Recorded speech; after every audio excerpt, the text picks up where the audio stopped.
pas de souci. C'est bon? On y va? Ok. Salut tout le monde, j'espère que vous allez bien. Je suis encore très honoré de vous retrouver encore une fois pour la nuit. Je suis très content que vous soyez aussi nombreux à nous suivre. Ça fait plaisir, ça montre qu'il y a un intérêt à suivre ce podcast-là. Aujourd'hui, j'ai un invité très spécial que j'ai harcelé pour qu'il vienne ici. Il y a beaucoup de sujets à débattre. Non, on ne fait pas de débat, excusez-moi. Il y a beaucoup de sujets donc, qu'on va aborder dans ce podcast-là. Et je dis directement, je dois vous appeler Honorable. Monsieur Djiritama, voilà, ça va. Bon, maintenant, après, si vous m'appelez Honorable, de toute façon, c'est un titre qui reste. Mais bon, Monsieur Djiritama, comment ça va?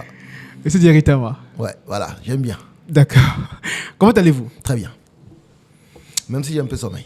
Ouais, il est tard, il est 22h. Bon, on ne doit pas mettre des personnes responsables dehors à cette heure-là. Je vous dis bienvenue dans la nuit. Merci beaucoup. Vous êtes un personnage politique togolais. J'étais.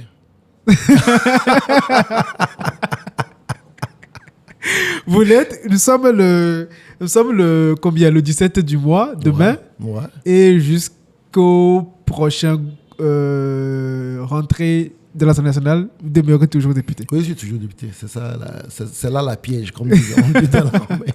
C'est le piège. Bon, maintenant, après, je suis un personnage politique. Hein. Il faut l'assumer. Je l'ai été pendant longtemps. Et on ne sait même pas si je vais pas le devenir plus tard. Ah, on va... non, mais faut jamais dire jamais. Oui, jamais dit jamais. Mais votre parcours, il est très intéressant. Là, vous êtes honorable. Bon. Bah oui, non, ça me gêne pas. Voilà, vous êtes honorable. Oui. Mais avant d'être honorable, vous avez été dans l'armée. Oui. Est-ce que je peux franchement, parce que vous me parlez de votre parcours, de l'armée jusqu'à maintenant? Non, ben, faut quand vous voulez commencer par l'armée. Je ne suis pas né de l'armée. On y va. On parle de mon parcours, il faut parler du parcours, peut-être depuis l'enfance. On y va. Parce que on ne va pas sauter dans l'armée. Moi, je suis rentré dans l'armée quand j'avais 24 ans, vous imaginez. Donc, j'avais déjà fait plein de choses avant de rentrer dans l'armée. Non, en fait, pour résumer ou bien pour faire court, moi, je suis togolais de père... j'aime bien dire Naouda. Au Togo, on dit Losso. Parce que je ne sais pas pourquoi les Naouda s'appellent les Losso, mais je suis né d'un père Losso, donc Naouda, et d'une mère Kabie de Pia Kajika. Donc voilà. J'ai fait, je ne vais pas rentrer dans les détails, mais ma scolarité, je l'ai faite d'une part dans mes deux villages, hein, à Pia et à Sioux. J'ai fait le collège Chaminade, d'où j'ai été exclu pour indiscipline. Et je le revendique d'ailleurs. Ensuite, j'ai fait le collège protestant dans les années 91, où je suis allé aux barricades. Hein. À l'époque, c'était la mode d'aller aux barricades. Ensuite, j'ai fait le lycée de Niamtougou, jusqu'où j'ai eu mon bac. J'ai fait plein de trucs, agronomie à l'université, sociologie. Et puis, je suis parti en 99 à Saint-Cyr, l'école spéciale militaire de Saint-Cyr, pour faire mon parcours d'officier. Je suis revenu en 2003. Et puis voilà, donc je m'arrête au moins à l'armée ou bien je continue encore? Non, mais c'est intéressant. Mais moi, la question que je posais avant que vous le connaissiez, vous étiez un bon étudiant, vous étiez... Étudiant, je n'étais pas très bon étudiant. Au lycée, j'étais brillant. Je suis sorti 7e national en 95. À l'époque, j'étais intelligent, c'est pas comme aujourd'hui. Non, moi, quand je suis arrivé à l'université, j'avais qu'une seule envie, c'était de faire l'agriculture. Et donc, je me suis inscrit en agronomie. Mais là, on faisait biochimie, mathématiques et tout ça. Moi, je voulais être derrière une charrue. Donc, un matin, j'ai tout plaqué. Et j'ai fait, c'est vrai que quand j'y pense, j'ai une vie assez atypique. J'ai fait des fermes avec un vélo. J'ai pris un vélo, j'ai fait des fermes sur de Lomé jusqu'à Niamtougou. Parfois 2 jours, parfois 3 jours, parfois 1 semaine. On m'embauchait parfois comme garçon de ferme. Je travaillais 1 semaine, 2 semaines pour avoir de l'expérience. Donc voilà, ce qui fait qu'après, quand je suis revenu sur le campus, je n'étais pas très assidu parce que je faisais toujours le yo-yo entre les fermes. J'ai travaillé dans la ferme du ministre Dogo comme ingénieur même d'ailleurs, alors que je ne l'étais pas. Et donc, c'est ce que j'ai fait. Donc, je ne peux pas dire que j'étais un très bon étudiant. Je n'étais pas très assidu. Je n'allais pas souvent. J'étais l'étudiant des fascicules. Voilà, c'est que quand tu n'es pas là, tu viens, tu prends les fascicules, tu passes 1 semaine à bosser, tu vas, tu déverses et puis tu reprends autre chose. Donc voilà, étudiant pas bon, élève lycéen plutôt bon. Ok. Qu'est-ce qui vous a poussé à rentrer dans l'armée? Je voulais aller en France. C'est tout simple. C'est-à-dire que j'avais une envie d'aller en France. On m'a proposé, parce qu'un jour pour raconter l'histoire, j'ai un oncle qui était à l'époque ambassadeur du Togo en Chine. Donc je dis, j'ai reçu le bac étant dans les 10 premiers du Togo. Et après, je vais traîner à l'université parce que je voulais faire l'agriculture.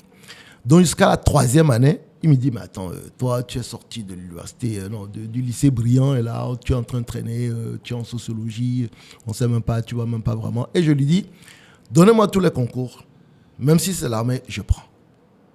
Donc ça ne rentre pas dans l'oreille d'un sourd. Et donc, à l'époque, on parlait de DUG. Donc quand j'étais en 2e année, il m'envoie préparer le concours de l'EFOFAT. Alors que moi, j'avais un ami qui a fait l'EFOFAT. Quand il est revenu, j'ai vu comment il était maigre là, je dis pas. Donc, première année, EFOFAT, je ne vais pas. Et la seconde année, il avait des amis dans l'armée. Et on me dit, bah ouais, il y a un concours pour aller en France. Au fait, honnêtement, quand moi je passe le concours, je ne sais pas que je vais à Saint-Cyr. C'est-à-dire que c'est pour ça qu'il dit, je passe le concours parce qu'il y a une possibilité de partir en France. Donc, je passe le concours sans aucune préparation. Et quand on rentre, ça, l'état-major qu'on le fait, hein, quand on rentre, on dit école militaire spéciale. Au fait, c'est comme ça qu'on appelle Saint-Cyr. Ben, moi, je passe un concours pour une école spéciale militaire, mais je ne sais pas que c'est Saint-Cyr. Et c'est quand je réussis, j'étais le seul sur les 70 personnes qui ont composé, c'est quand je réussis que je reçois la lettre de félicitations de Saint-Cyr que je découvre que, finalement, je vais à Saint-Cyr. Donc voilà, j'avais envie d'aller en France et puis je suis allé à Saint-Cyr.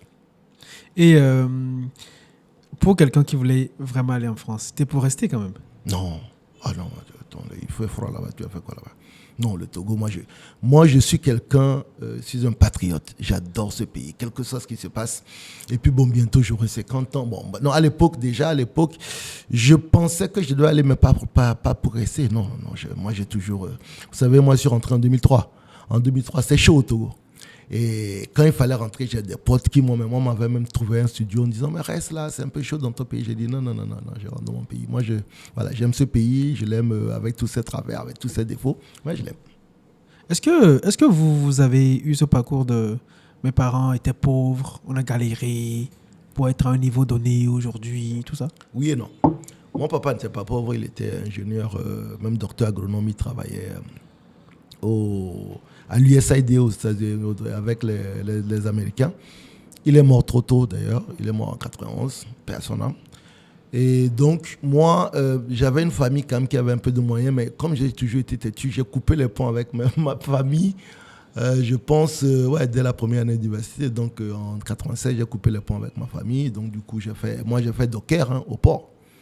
J'ai fait Zémidjan, mais j'ai toujours aimé être en mesure de me prendre en main. Donc du coup, je peux dire que j'ai vécu parfois la galère, mais volontairement. Voilà. Sinon, j'aurais pu être pris en charge. Mais bon, c'est une bonne expérience. Vous avez fait combien de temps dans l'armée? 8 ans. 8 ans. Après, vous avez démissionné? Ouais.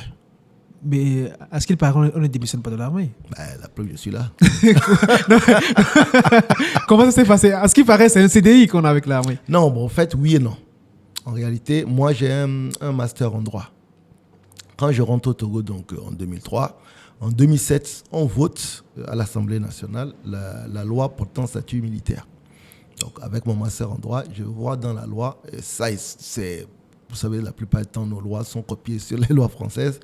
Je vois qu'on peut prendre une mise en non-activité. C'est ce qu'on appelle chez les civils une mise en disponibilité. Donc, en 2008, j'ai envie de partir. Donc, je fais une demande de mise en non-activité. Maintenant, si quelqu'un vous dit que ça a été facile, il a menti. Parce qu'on m'a mis dans la même cellule que chez les bérets rouges, dans la petite cellule que j'appelle souvent la cellule de Djoua, parce que c'était l'un des plus célèbres choses. Donc, j'ai fait 6 semaines là-bas. C'est ce qu'on appelle un arrêt de forteresse. Tu n'as pas le droit de sortir. Enfin, les gens qui peuvent te visiter, il n'y a que les militaires qui peuvent te visiter. J'ai fait donc 6 semaines là-bas et puis après, je suis sorti libre. Mais c'était une mise en non-activité pour 2 ans. Et puis 2 ans, j'ai créé mes entreprises, j'ai commencé à bien travailler. Après les 2 ans, je leur ai dit non, moi je ne reviens plus. Puis c'est fini. Donc ça n'a pas été facile. Mais il y a aujourd'hui, depuis que moi je suis parti, il y a des gens qui prennent. C'est que les gens qui partent en non-activité ou bien qui partent complètement, Ne la ramène pas comme moi, c'est tout. Sinon... Pardon. Allez-y. De toute façon, ça va te couper. Oui, voilà. Donc c'est comme ça, mais c'est pas facile. Non, c'est pas facile. Les gens qui démissionnent souvent sautent la frontière et puis ne reviennent plus. Vous avez démissionné de l'armée après 8 ans. Quel grade? Et je passais capitaine. Capitaine. Ouais, j'étais lieutenant, je passais capitaine dans l'année. Et après, c'est la politique. Non. Allez-y, c'est intéressant. Non, mais après, quand je quitte l'armée, donc en 2008, je rentre dans l'entrepreneuriat. J'ai créé un certain nombre de sociétés, établissements, sociétés. Et donc, je crée une première entreprise que j'appelais Templier. Après, j'ai créé une autre. Non, la première, c'était même Mofi. Après, j'ai créé Templier. Après, j'ai créé Horus. Jusqu'en 2009, où j'ai créé donc la société Jaguar Security. Qui je pense que... Enfin, j'ai un ami qui me voit un jour, qui me dit, mais Jerry, pourquoi tu te fatigues dans les histoires de communication alors que tu as une qualité, c'est que tu es un ancien militaire. Ben, fais un truc dans ton domaine. Je dis, c'est vrai, c'est pas bête. Donc, je lance la société Jaguar Security et ça marche plutôt bien. Ça marche suffisamment bien. Je suis consultant sur les équipements de sécurité, je fais consultant sur les systèmes de sécurité, de protection des biens et des personnes des biens, et puis ça marche. Honnêtement, j'avais 2 bureaux sur le boulevard, face à la villa, pendant quasiment 3 ans, avant de partir en 2013, quand j'ai commis l'imprudence de rentrer dans la politique. L'imprudence. Puisque les gens vous connaissent, vous êtes célèbre au Togo grâce à la politique. Ah ouais, parce que je parlais beaucoup quand même. Et vous parlez énormément. Vous êtes l'un des, je sais pas, sinon le seul politicien qui est vraiment sur les réseaux, qui intervient, qui raconte ce qui se passe à l'Assemblée. Et c'est incroyable parce qu'on n'a pas ça au Togo. C'est dommage qu'on n'en ait pas plus. Et, comment dire, c'est une situation assez nouvelle pour les gens. Et les gens vous aiment pour ça. Ils détestent pour ça. Frère, non, ce que tu dis toi-même là, dans ton émission là, tu vas voir les commentaires de gauche à droite. Excusez-moi, les gens vous aiment et vous détestent pour ça. Oui, bien sûr. D'accord. Mais comment est-ce que vous rentrez en politique? En fait, je rentre en politique, c'est tout un cheminement. Bon, quand je quitte dans l'armée, j'écris en 2010 mon premier ouvrage, Parcours de combattant, qui reçoit le prix littéraire de la Saint-Cyrienne en 2011. Jusqu'à ce jour même, je suis le seul Africain. En fait, les gens ne me calculent pas, mais je suis bien quand même. Je suis le seul Africain à avoir reçu ce prix-là. La Saint-Cyrienne, c'est la plus vieille association militaire dans l'espace francophone. Donc, je gagne le prix, je vais même le prendre à Paris et tout ça. Et c'est à partir de là que je développe un blog. Je faisais partie des tout premiers blogueurs. Aujourd'hui, quand j'entends les gens blogueurs. Bon. Donc, dans le blog, je développe des idées. Je fais en fait ce que je fais aujourd'hui sur ma page Facebook, mais sauf qu'à l'époque, il n'y a pas encore Facebook. Et progressivement, mes réflexions sont reprises parfois par la presse écrite et je suis invité au fur et à mesure dans les émissions. Donc c'est comme ça que je prends goût à la chose. Critiquer le parti au pouvoir, critiquer nos anciens. Et au bout d'un moment, donc jusqu'en 2012, la question se pose, est-ce qu'on reste là à critiquer ou bien on met le pied à l'étrier? On a fait plein de réunions. Donc il y a toute une communauté qui s'est agrégée tout autour de moi. Donc on a dit, est-ce qu'on fait la politique ou bien on critique? Moi, je ne suis pas le genre de personne à regarder dehors, à regarder les choses faire. Donc, c'est comme ça qu'en 2012, le 26 avril 2012, on crée le nouvel engagement togolais. On fait un grand congrès au palais, à Ibis, et on crée le nouvel engagement togolais. Donc, c'est pas venu, je ne suis pas sorti de la métaque et sur l'antenne politique. Non. Il y a eu le blog, il y a eu les ouvrages. En 2011, je fais sortir mon deuxième ouvrage, Chronique de la caserne. Donc, du coup, on parle de l'écrivain blogueur. Donc, c'est à partir de là que les gens commençaient à s'intéresser à moi, tout simplement. Vous critiquiez. Vous critiquez toujours. Ouais. Et c'est pas sûr que ça va s'arrêter. Oui, bon, encore que maintenant, peut-être que ça va diminuer. Mais la question qui se pose, en vrai, pourquoi vous rentrez en politique? Est-ce que c'est juste parce qu'il y a des gens qui sont rassemblés autour de vous, ou bien vous avez une conviction? Non, mais attends, quand je rentre en politique, je me souviens toujours que quand on fait notre lancement, je pose, parce qu'il est allé faire un bon travail quelque part au Nigeria. une mission qui m'avait, où même il y a eu des bombes qui ont explosé tout autour de nous, et j'avais ramené du pognon. Donc je dépose 20 millions sur la table pour lancer le parti. On avait un siège, mais super. Donc non, c'est que j'y crois. Je crois avec notre affaire de politique autrement, en disant, pendant 20 ans, la politique au Togo a consisté juste à ce que les uns, ceux qui sont au pouvoir, veulent tout pour garder le pouvoir, et les autres de l'opposition ne cherchent que à conquérir le pouvoir en laissant tout ce qui est au milieu pour personne. C'est-à-dire qu'en réalité, la politique, à l'époque, bon, peut-être qu'elle n'a pas changé maintenant, c'est qu'elle ne devient vraiment intéressante que pendant la campagne électorale présidentielle. Pendant la phase, personne ne parle de rien. Et là, nous, on trouvait que ce n'était pas normal, que la politique, ça doit être l'affaire du citoyen, l'affaire de la proximité, que l'égout qui est bouché quelque part, qui fait que les gens n'arrivent pas, il faut qu'il y ait des gens qui en parlent. C'est ce que j'ai fait durant mes 5 ans de député.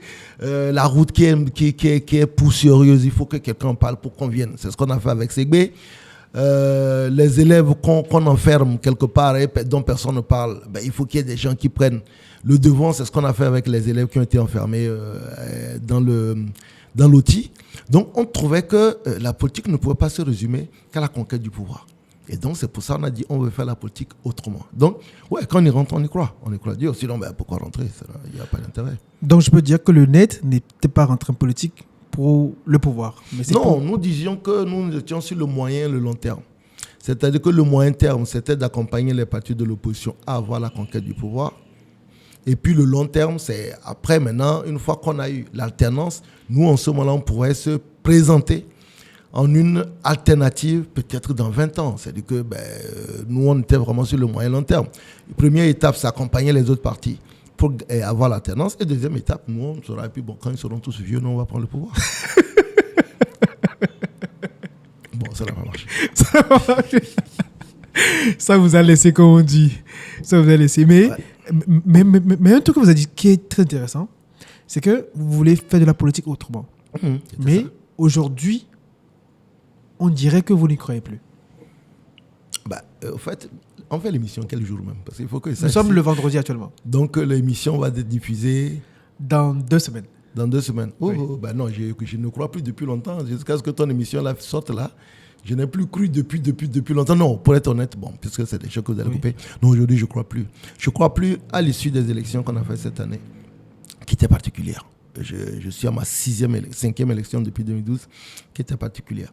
Donc, du coup, depuis là, surtout avec cette élection, je ne crois plus du tout. C'est-à-dire que les valeurs ont changé, les objectifs ont changé. Et comme je l'ai dit quelque part, je ne vois plus quel est l'intérêt de continuer à faire la politique si... on dit la politique dans une démocratie, c'est le choix des élus par le biais des élections, donc par le choix des urnes.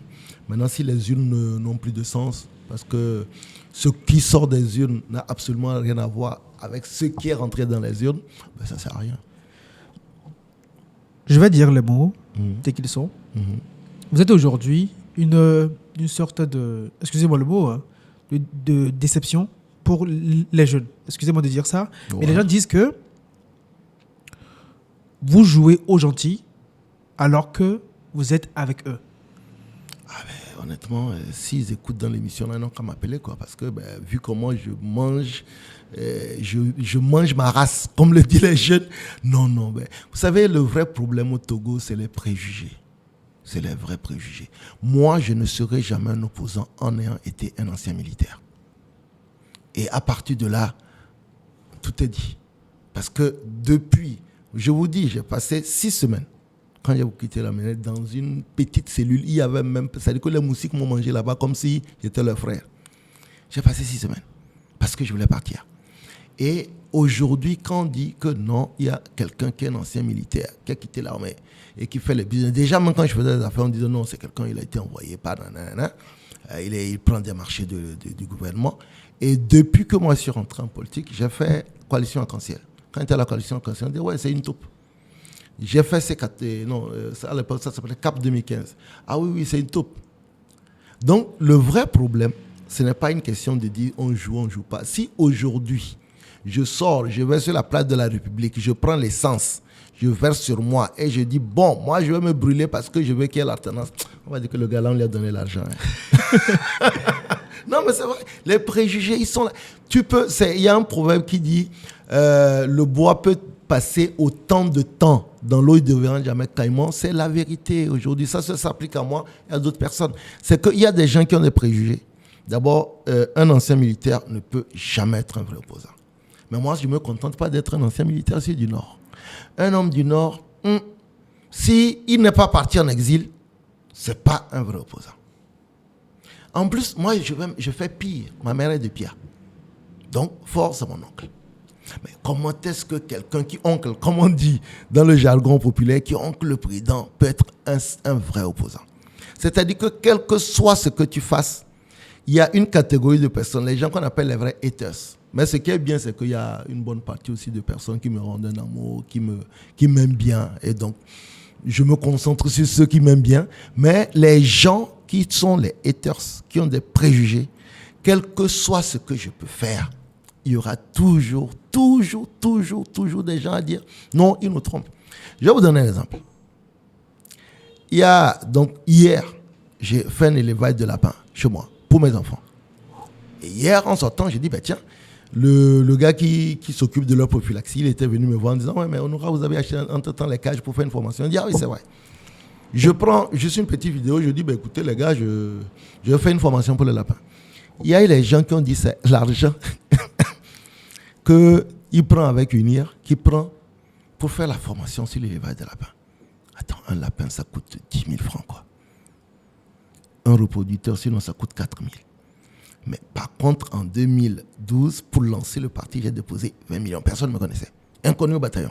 Donc, pour ça, aujourd'hui, ça ne me gêne plus que les gens disent, ouais, mais ils sont rusés. Parce que quel que soit ce que je fasse, quel que soit ce que je fasse, ils diront toujours la même chose. Donc, il faut take it easy et puis avance, tout simplement.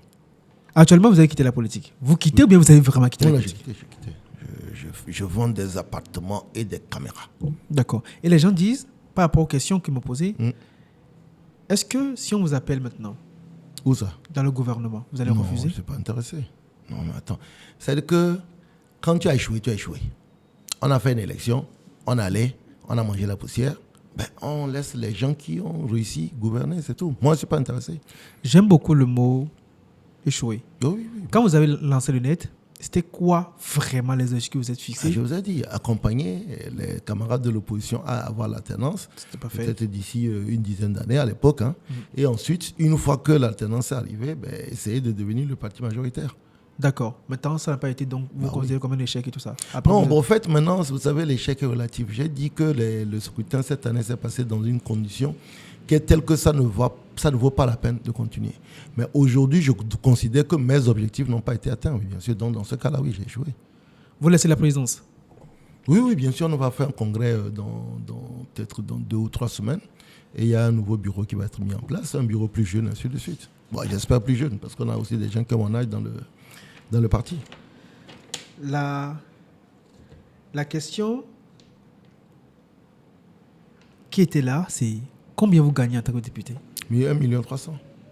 Et quand vous êtes comme moi, autour d'1,5 million, parce que j'étais président du groupe parlementaire. D'accord.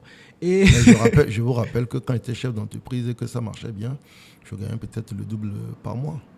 C'est pour ça que quand moi j'entends les gens dire « Ouais, mais c'est qu'au Togo, on gagne petit. » Si vous dites à un Ivoirien, à un Béninois, que quelqu'un gagne 1,3 million, que c'est beaucoup, il va se moquer de vous. Dites à un Gabonais, à un Camerounais, à un Centrafricain, que vous gagnez 1,3 million, que nous-mêmes, quand on sortait, on rencontrait les députés des autres pays, on était tout petits. Parce qu'un jour, moi, il y a un député qui m'a invité, on allait boire une bouteille de vin. Mon frère, ce qu'il a payé là, quand j'ai vu là, ça fait là, quasiment le quart de mon salaire. Donc voilà, c'est le bord de mes indemnités. Non, mais un député gagne 1,3 million et un responsable gagne 1,5 million, tout simplement. D'accord. La question là aussi, il veut que je la pose. On dit, pourquoi vous ne sensibilisez pas les militaires pour un coup d'État? Je suis régalien. Je considère que les coups d'État, et j'ai toujours été opposé aux coups d'État. Je suis un ancien militaire. Le militaire est sous les ordres du pouvoir établi par le peuple et c'est un pouvoir civil. Tout simplement. Pour moi, c'est... Même si aujourd'hui on peut dire, ouais, mais écoutez, si les urnes ne donnent rien, ben, il faut peut-être qu'un jour, soit le peuple décide tout simplement de prendre son destin en main et mieux contrôler pour qu'on ait une alternance. Mais je ne vais jamais demander que des militaires fassent un coup d'État. D'abord, ce n'est pas mon rôle. Et puis, bon, ben, d'abord, ils n'ont pas besoin de mes ordres. Je suis qui, moi, maintenant, il dit j'ai quitté l'armée, était lieutenant et passé à capitaine. Je n'ai pas encore porté les galons de capitaine. Petit lieutenant, là, va dire quoi à un colonel? Et toi aussi. Il y a un truc qui est très présent, c'est dans l'armée, il y a beaucoup de gens du Nord. Énormément. Oui. Comment vous expliquez ça? Vous savez, la première compagnie qui a été mise en place par les Français en 1958, dans la première compagnie, vous aviez pour 90% des gens du Nord et 10% des gens du Sud. Mais ça s'explique tout simplement. Les gens du Nord aiment l'armée, les gens du Sud n'aiment pas l'armée. C'est une réalité. Quand vous faites le recrutement, vous allez voir que dans le Sud, c'est souvent les gens du Nord qui descendent. Et puis, vous connaissez l'expression « a eu une pleine ignorée ». Ça, c'est une expression qui est établie dans les régions du Sud. C'est une réalité. Mais au même moment, quand vous allez dans les banques, 90% des gens qui sont dans les banques sont des gens du Sud. Vous allez dans les stations, 90% des gens qui font le truc sont des gens de Sokodé, des Tchaoudio. Vous allez dans les églises, surtout églises catholiques, 90% des gens que vous rencontrez là-bas, là, c'est les Nauda, les Losso. Vous allez dans les restaurants, une bonne partie des gens que vous trouvez à la cuisine, c'est les Moba. C'est comme ça. C'est que dans tous les pays, il y a toujours des postes ou bien des spécialités qui sont mieux maîtrisées par des ethnies. Pour moi, ça n'a jamais posé de problème. Est-ce que ce qui a été vraiment remarquable, c'est votre 29 avril 2024, les élections, vous avez disparu des réseaux? Non, parce qu'en fait, pour être honnête, parce qu'on fait un truc à cœur ouvert, le 30, j'avais déjà réuni mes candidats à Elavagnon pour leur dire que je quittais la politique. Ensuite, j'ai fait pas mal de réunions avec mes militants, mes membres de bureau de vote, et mes membres de bureau national et tout ça. Et donc, on s'est dit à partir du moment où on ne fait pas de recours, pour ne pas rentrer, parce que vous avez tous les partis ont fait des conférences de presse, et ainsi de suite. Ben, nous, on avait dit, OK, d'accord, on laisse tomber. Donc, c'est pour ça que j'ai fait silence radio. Mais au même moment, je préparais mes sociétés. J'ai dit, j'ai restructuré les sociétés, j'ai recruté du monde, j'ai aménagé. Par exemple, je n'avais pas une salle d'attente correcte dans l'un de mes bureaux. J'ai aménagé, j'ai fait des travaux. Donc, du coup, j'ai pris le temps vraiment pour faire ça. Sans compter d'autres tâches. J'ai écrit un livre, j'ai passé un peu de temps pour continuer le livre et tout ça. Donc, pour la première fois de ma vie depuis une bonne vingtaine d'années, j'ai fait un silence radio, mais c'était trop doux. Parce que tous les matins, je me réveillais, on disait, où est Patrick Guéritama? J'ai adoré cette période-là. C'était pas un Goumet alors? Non, quel Goumet? Moi, on m'a tiré dessus, on m'a raté. J'ai pas eu Goumet, c'est à la fête de l'élection là que j'ai Goumet. Okay, je suis mort.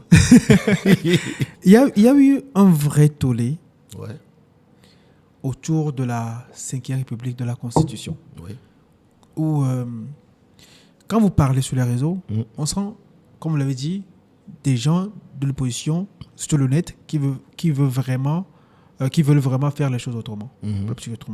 Et lors des élections, ce qui a vraiment marqué les gens, c'est des élections où on a sur 91 voix, 91 électeurs pour la nouvelle constitution, il y a eu 89 pour une rétention et un non.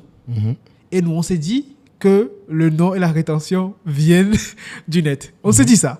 Et que le 80 vient du net encore. Il s'est passé quoi?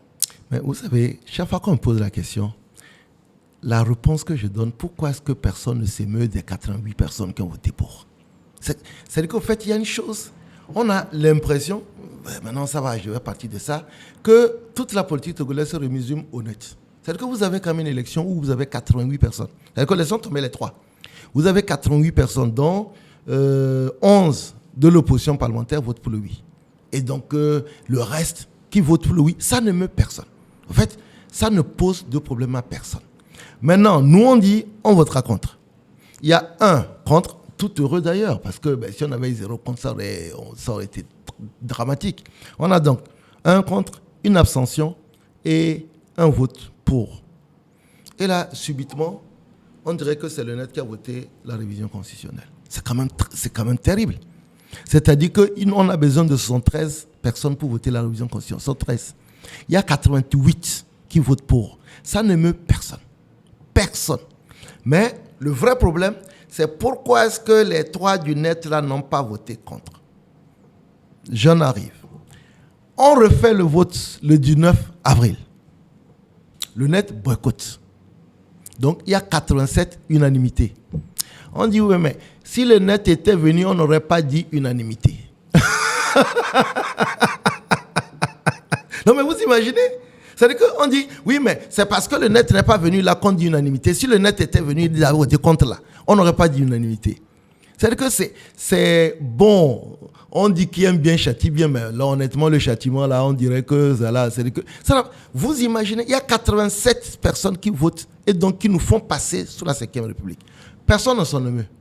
C'est-à-dire que, bon, truc, à la limite, c'est normal. Mais pourquoi est-ce que les 3 du net, là, ils sont allés boycotter? Parce que maintenant, c'est parce qu'ils ont boycotté, on dit unanimité. S'ils n'avaient pas boycotté, on n'aurait pas dit unanimité. Le jour où on a dit, on est contre, on dit oui, de toute façon. Et pourquoi les 3 du net n'ont pas voté contre? Et là, les 3 du net ne sont même pas venus. J'ai vu très peu de personnes qui ont fait au moins un mea culpa pour dire, finalement, si ça se trouve, le vrai problème se trouvait peut-être dans le dépouillement ou quoi que ce soit. Parce que là, les 3 ne sont pas venus. C'est-à-dire que moi, j'ai entendu, ouais, mais ils ont pris 40 millions. Et pour vrai, moi, j'ai pris 40 millions, le deuxième tour, là, il ne vient pas.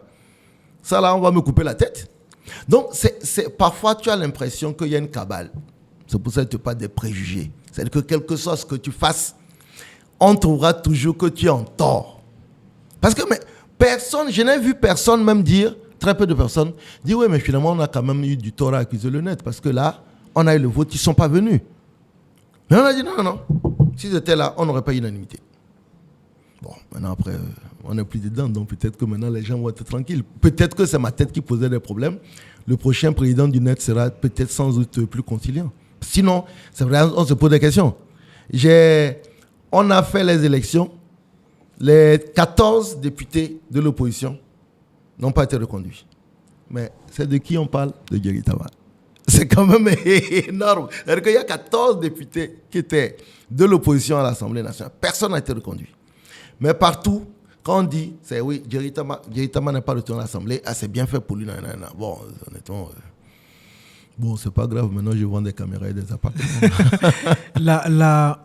Je pense que la question de la 5e République, du régime parlementaire, c'est, moi, personnellement, c'est la première fois que je m'intéresse à la politique. Je pense que c'est le cas de beaucoup de monde. Oui. Beaucoup de Togolais ne s'intéressaient pas parce qu'ils se disent, OK, après 5 ans, on va aller voter pour un nouveau président, je pourrais faire mon choix. Les députés... Moi aussi, je pensais que c'est ça.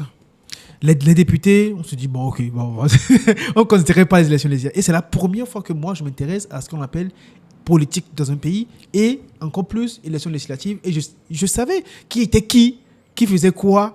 Là, c'est trop tard, d'ailleurs. Oui, mais... Et en fait, je pense que vous portez ce flambeau-là, pas ce flambeau, mais cet espoir-là, parce que vous véhiculez un message jeune et peut-être que vous maîtrisez un peu la communication en disant, vous nous dites ce que nous voulons entendre et c'est ce que pensent beaucoup. Je ne dis pas aux gens ce que les gens veulent entendre, je dis aux gens ce que je veux dire. Maintenant, après, si ça plaît. Peut-être aussi parfois là où je gêne les gens, c'est que je ne donne pas l'impression d'être très intéressé par ce qu'ils pensent. Donc, du coup, quand moi, tu viens sur ma page, tu m'insultes, je t'insulte. Il ne faut pas arrêter là. C'est pas politique qui me donne à manger. Hein. Donc, le fait que je ne sois pas du genre politicien coulant, cherchant toujours à arrondir les angles, cherchant toujours à...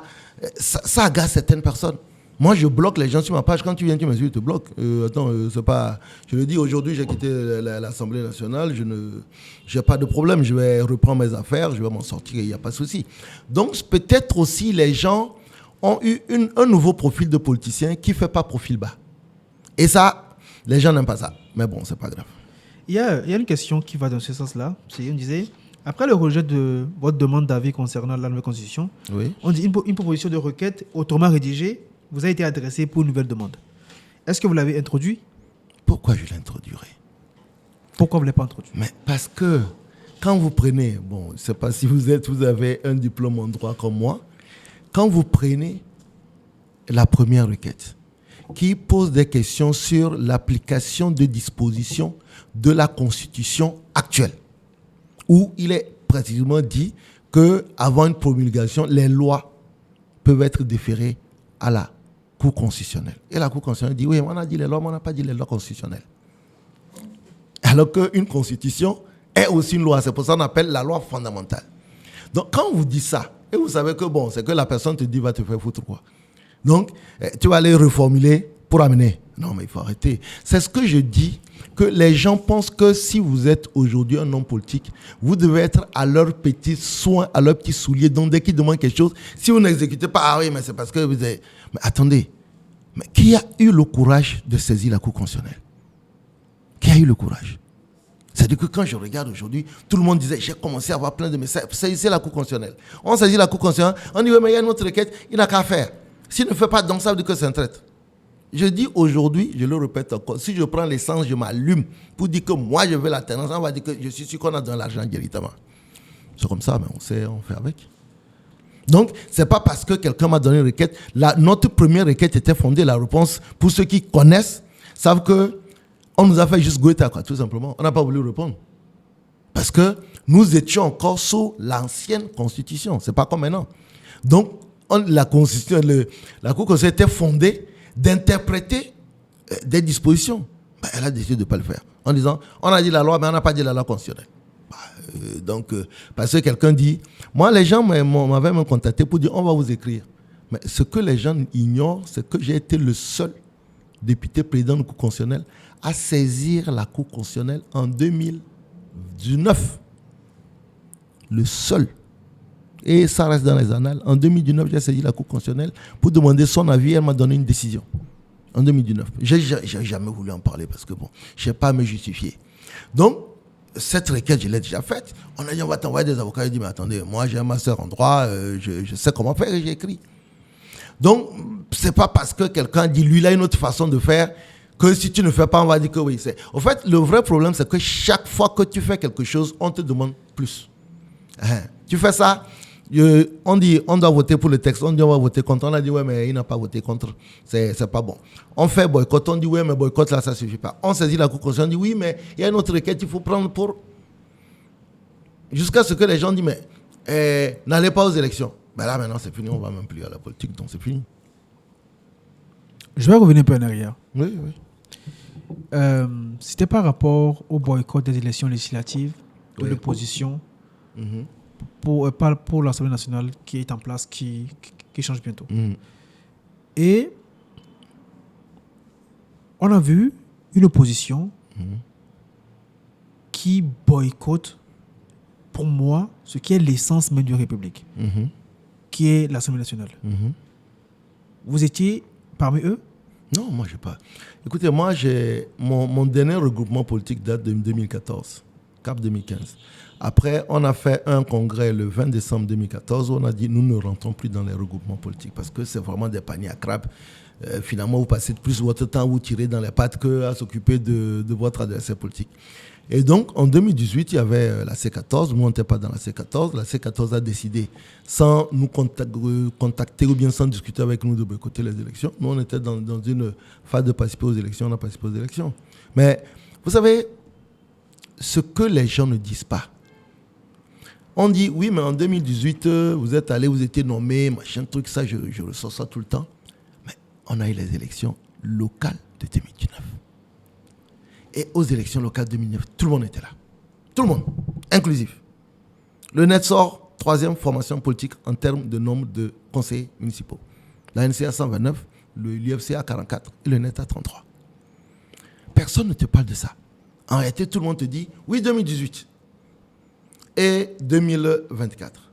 Mais la dernière élection inclusive, et qui a été à la limite une élection qui s'est plus ou moins passée correctement, nous étions sortis de 3e formation politique de l'opposition. Donc aujourd'hui, on dit qu'il veut noyer son chien à la queue de rage. Donc exprès, il y a des choses qu'on escamote. On dit oui, mais si vous aviez été présent, si les cadres de l'opposition avaient été là, vous n'aurez jamais rentré à l'Assemblée nationale. Oui, mais en 2018, on avait le nombre suffisant de conseillers pour mériter notre place à l'Assemblée nationale. Là, je t'embouche un coin. Hein. Non, en vrai. Les questions suivantes, là, tu vas dire merde, ben, il a préparé sa réponse. Je ne peux plus poser les autres questions. Non, on va poser des questions. En fait, moi, je discute avec vous et c'est intéressant parce que ça donne une autre manière de voir les choses et c'est magnifique. Moi, je dis encore que, en tant que jeune, on se dit, moi, je me dis en tout cas, la pire erreur que les oppositions togolaises ont fait, c'est de boycotter les élections législatives d'avant. Je le disais avant, mais maintenant je ne le dirai pas. Parce que, attendez, on sort d'une élection, 113 députés, 5 de l'opposition. Est-ce que ça vous valait même la peine de participer? C'est ça la question. C'est vrai, moi, ce que vous dites, je l'ai dit pendant longtemps, si on n'a pas boycotté, on aurait peut-être 20 députés à l'Assemblée nationale, on n'aurait pas fait de révision constitutionnelle et tout ça. Mais là, on était 14 en 2018, c'est descendu à 5. Donc la question, c'est que, est-ce que le non-boycott apporte des résultats? Vous imaginez un parti comme l'ANC qui, moi, j'ai fait les élections en 2015. Avec l'ANC, ils étaient à 35%. Même s'il y a eu un accident en 2020, mais les voix d'Agbeome, si vous ajoutez les voix d'Agbeome à ceux de Fabre et aux autres trucs, on était toujours quand même autour de 25-30%. Là, c'est 5%. 5%. Donc, est-ce qu'aujourd'hui, participer et se retrouver à 5%, qu'est-ce que vous pouvez changer à l'Assemblée nationale? Rien. Donc, est-ce qu'aujourd'hui, on peut dire aux gens, mais si vous ne boycottez pas, ça apporterait d'autres résultats? Autrefois, je peux vous dire, j'avais le même discours, mais aujourd'hui, j'en doute. Je veux poser une question par rapport à vous. Je me disais, lors des élections passées, vous avez eu 3 sièges. Et dans l'Est Mono, si je ne me trompe pas. Un dans l'Est Mono. Et c'était vous, je pense. Bah oui. Ok. Actuellement, vous n'avez pas été élu. Est-ce que c'est parce que les gens de l'Est Mono n'ont plus confiance en vous? Non. Vous n'avez pas lu ma déclaration que j'ai faite avant de quitter la politique. Je vous ai dit, tant que ce qui rentre dans l'urne est différent de ce qui en sort, ça n'a pas d'utilité. Vous voulez dire qu'ils ont volé les élections? Qu'ils ont trafiqué les élections? Maintenant, après, mettez tout ce que vous voulez dessus. On peut quand même parler en parabole et puis pas paraphaser. Mais je l'ai dit qu'aujourd'hui, tant que ce qui rentre est différent de ce qui sort, ça ne sert à rien. C'est-à-dire qu'au fait, ce qui est dramatique, c'est que vous en arrivez à un point à ne pas savoir exactement qui vous a voté, combien de personnes vous ont voté. C'est tout. Non, c'est ça qui fait que les gens ont vu les mobilisations qu'on a eues sur le terrain, et puis après, le décompte, on sait comment ça s'est passé, et c'est fort de ça, puisque moi, pour dire que j'ai quitté la politique, j'ai fait un long, comme j'essaie de le faire parfois, j'ai fait un long message pour dire pour telle raison, ça ne vaut pas la peine que je continue. Mais c'est pas, non, je n'ai pas été désavoué par la population de l'Est Mono. Pas du tout. C'est le Togo qui vous déçoit? Les Togolais? Non, c'est le système électoral qui n'est pas bon, tout simplement. Mais maintenant, après, il est ce qu'il est. Si quelqu'un veut continuer, continue. Moi, dans une année, j'ai 50 ans, j'ai envie de faire autre chose. Des 20 ou 30 ans qui me restent à vivre que de faire de l'éternel recommencement. Et puis, il y a tellement de choses à faire dans la vie. Les gens disaient que vous étiez trop gênant. C'est pourquoi, lors de cette élection, on vous a écarté. Possible, j'en sais rien, mais bon. Je rappelle quand même que les 14 députés qui étaient à l'Assemblée nationale, personne n'a été renouvelé. Donc, même pour ceux qui étaient accommodants, même pour ceux qui ont, par exemple, soutenu la révision constitutionnelle, qui ont battu machin truc, personne n'est revenu. Donc, c'est pas moi. Parce que ceux qui ont soutenu, introduit le texte, défendu le texte, surtout pas non plus. Donc, je ne pense pas que ce soit moi. La raison qui était donnée pour soutenir la nouvelle constitution, c'était le coût des élections. Ça n'a pas de sens. Les gbangban lors des élections présidentielles. Depuis 2010, il n'y a plus de gbangban. Hein. Donc, depuis 2010, il n'y a plus de gbangban lors d'une élection. Pour vous, qu'est-ce qui justifiait ça en vrai? Il faut demander à ceux qui ont introduit. Non, c'est moi qui ai introduit. Il y avait quand même un oui de votre côté. Non, mais moi, j'ai combattu. Non, mais en fait, il faut souvent faire le distinguo entre la position du parti et les positions des individualités. Dans notre histoire courte et rapide, c'est qu'à plusieurs reprises, le parti a eu des positions. On a quitté Arc-en-Ciel, on a quitté Cap 2015. C'était des positions de parti. Maintenant, au niveau des décisions individuelles, on peut avoir des divergences. Ça peut arriver. C'est pour ça que si au deuxième tour, quand on avait dit qu'on boycotte, si des députés du net s'étaient levés pour venir, Là, on aurait su la vérité. On aurait dit, ah ben voilà les divergences qu'il y a. Au boycott, tout le monde a respecté le boycott. Donc voilà, aujourd'hui, bon, je ne veux pas rentrer dans les théories du complot, mais ce que je note, c'est qu'au deuxième tour, quand on a dit un boycott, les 3 députés du NED ne sont pas venus. Et je m'en tiens à ça, puisque c'est ce vote-là qui a adopté la 5e République. D'accord, mais qu'est-ce qui justifiait le premier oui? Il faut demander à celui qui a fait oui. Moi, j'en sais rien. Moi, j'ai voté non. Et mes députés m'ont dit qu'ils ont voté non. Je n'ai pas de raison de douter de leur parole. Ils ont dit qu'ils ont voté non. Mais bon, maintenant, moi, je sais que j'ai voté non. Et que c'est pour ça que je vous ai dit tout heureux qu'au moins, il y a un non. Oui. Parce que si on avait dit qu'il n'y a que 2 abstentions, machin, ben là, il y a eu un non. Maintenant, après, qui a voté non, qui a voté oui, vous imaginez quand même que moi, en tant que président du parti, je ne peux pas prendre la responsabilité de dire on va voter contre un texte et puis rentrer voter pour. Alors que, vous savez, je parle plutôt bien, j'ai des arguments, j'aurais pu dire que je vais soutenir ce texte et je l'aurais soutenu sans aucun problème. Je l'aurais soutenu, je serais toujours actuellement hors de l'Assemblée d'ailleurs. Vous quittez la politique et quand je me pose la question, Monsieur Dieritaba, les gens de l'Est Mono vous disent, le pouvoir qu'on vous a donné, qu'est-ce que vous en avez fait concrètement? Qu'est-ce que vous avez produit concrètement? Vous savez, s'il y a une chose pour laquelle je suis particulièrement fier, c'est le fait de montrer qu'un député ne se résume pas à quelqu'un qui vote les lois et contrôle l'action des choses.